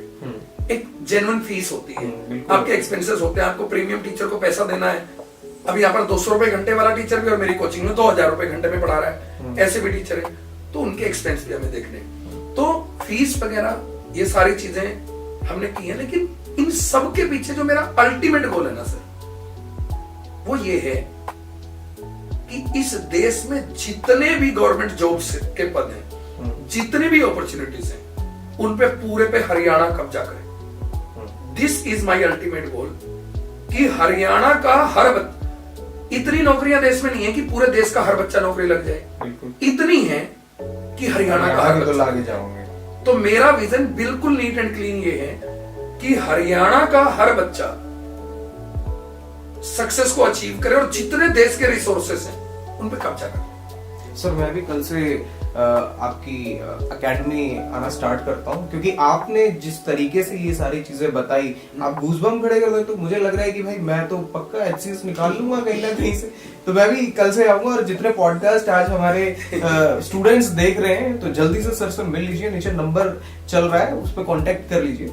सर अब फिलहाल टाइम हो गया है हमारे पॉडकास्ट में, जहां तक मुझे लोग देख पा रहे हैं, आपको लोग देख पा रहे हैं, जहां तक मेरी आवाज जा पा रही है, आपकी आवाज जा पा रही है, आज के यूथ को, आज के स्टूडेंट को इस पॉडकास्ट के जरिए आप क्या मैसेज देना चाहेंगे? देखिए, सबसे पहले तो सर मैं एक बात जो आपने भी बोली उसका आंसर करके फिर आपके सवाल का जवाब दूंगा। जहां तक भी मेरी आवाज पहुंच रही है, हरियाणा के बच्चों तक, हरियाणा के किसी भी घर तक, यदि आपको अपने बच्चे के लिए कोई गाइडेंस लेनी है तो आप मुझसे आके मिल सकते हैं। कोई पैसा नहीं है उस चीज का। यदि आप अपने बच्चे का फ्यूचर का शेप देना चाहते हैं, चर्चा करना चाहते हैं, ऐसा नहीं है कि मेरी अवेलेबिलिटी इतनी कम है लोगों के बीच में कि मैं उन्हें टाइम नहीं दे सकता। मैं दूंगा, मेरी टीम देगी।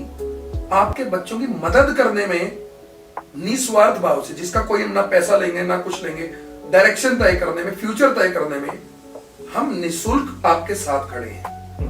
दूसरी चीज सर, यंग जनरेशन के लिए मेरे बिल्कुल कुछ टू द पॉइंट मैसेज है। इस यंग टाइम में यदि आप गवर्नमेंट जॉब को तो अपना विजन मान रहे हो तो आपको पैरेलल की सारी चीजें छोड़नी पड़ेंगी। 3 चीजें कर लो, आप बेहतर इंसान अपने आप बन जाओगे। रिस्पेक्ट द फीमेल्स, राह चलते किसी लड़की के साथ बदतमीजी से बात मत करो, क्योंकि तुम करते हो और तुम्हारी बहन और तुम्हारी माँ के साथ, तुम्हारी भाभी के साथ, तुम्हारी पत्नी के साथ कोई करे, वो तुमसे बर्दाश्त नहीं। रिस्पेक्ट द गर्ल्स, और अपनी जो स्ट्रगल जर्नी है उस दौरान नशे से, ड्रग्स से, नॉर्मल स्मोकिंग, अपने हरियाणा में ना एक नशा तो प्राइड बन गया है, हुक्का। बिल्कुल बन गया, ठीक है। अरे वो हमारे बुजुर्गों की निशानी है, वो हमारे लिए गरिमा की चीज है, हम उसकी गरिमा गिरा क्यों रहे? वो होती थी मीटिंग्स में, बड़े बूढ़े बात कर रहे हैं, एक एज के बाद अच्छा हेल्दी खाना पीना था उनका। आज की यंग जनरेशन कहीं भी 4 लोग बैठे हुक्का पी रहे हैं, गालियां दे रहे हैं। नशा से दूर, रिस्पेक्ट द गर्ल्स, और सबसे इंपॉर्टेंट लास्ट, जब आप किसी ऐसे जोन में है कि आप काम कर रहे हैं, आप तैयारी कर रहे हैं, उस दौरान अपने आप को डिसिप्लिन रखो, सिंसियर रखो, और अपनी फेलियर को एक्सेप्ट मत करो। एक्सेप्ट का मतलब सर ये होता है कि जब हम तैयारी करते हैं, जैसे फॉर एग्जांपल मैं ये कहूं कि 10th में किसी बच्चे से मैं पूछता हूं, या मैं आपसे ही पूछूं, आप 10th में फेल हुए? आप कहेंगे नहीं, बच्चा भी यही कहेगा। क्यों नहीं फेल हुए? क्योंकि बच्चे को ये लगता था नहीं यार, मैं 1 साल मेहनत कर रहा हूं तो मैं फेल नहीं हो सकता। 12th में भी आप फेल नहीं हुए, डिप्लोमा में, ग्रेजुएशन में आपकी कुछ रीअपीयर्स आ गई। गवर्नमेंट जॉब की साइड जब आप जाते हैं ना, तो आप पहला ही थॉट ये बना लेते हो कि पहली बार में तो नहीं होगा पहली बार। जब मेहनत करने के बाद फेलियर मिल रही है, उसे एक्सेप्ट करो, लेकिन जब मेहनत करने से पहले ही आप फेलियर को मान के बैठे हो, ये मत करो। तो ये 3-4 पॉइंट्स हैं जिनके साथ मैं ये चाहूंगा कि यूथ यदि अपने आप को इनमें अडॉप्ट कर ले तो उसे कोई नहीं हरा सकता। सर बहुत मजा आया, सारे थॉट्स क्लियर हो गए, सब कुछ पता लग गया, आपसे बात करके बहुत मजा आया। थैंक यू सो मच अपना प्रीशियस टाइम मुझे देने के लिए। सर ये मेरे लिए भी बहुत गर्व की बात है कि मुझे आपके साथ ये इंटरव्यू करने का मौका मिला। मैं इस लाइमलाइट से थोड़ा दूर रहता हूँ।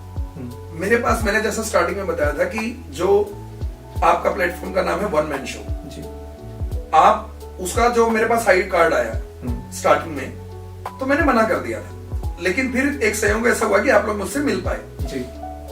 उसके बाद आपसे बात की। सर इससे पहले भी पॉडकास्ट में ना जिस टाइप के क्वेश्चन आंसर पहले से ही डिस्कस होते हैं, लोग प्रिपेयर करते हैं, ये पूछ के चलते हैं कि आपको क्या पूछना है, लिमिट्स लगाते हैं, पैसे लेते हैं, तो उन सब चीजों से परे मुझे आपके अंदर एक बहुत क्लैरिटी नजर आई कि भाई कोई ऐसा प्लेटफॉर्म भी है जो सोशल चीजों को इक्विप्ड करने के लिए काम कर रहा है। बहुत सारी चीजें। और सर आई कैन प्राउडली से कि आज मुझे नहीं पता अपना वन मैन शो कहां स्टैंड करता है, बट इस विजन के साथ चलेंगे तो स्वास्तिक भी एक दिन नंबर 1 होगा और वन मैन शो भी डेफिनेटली नंबर 1 होगा। You are doing a very good job. Thanks for inviting me and I am very thankful to all of our listeners जिन्होंने भी हमारी बात को इतने अच्छे से सुना। तो थैंक यू, नमस्कार। Thank you so much sir for your time.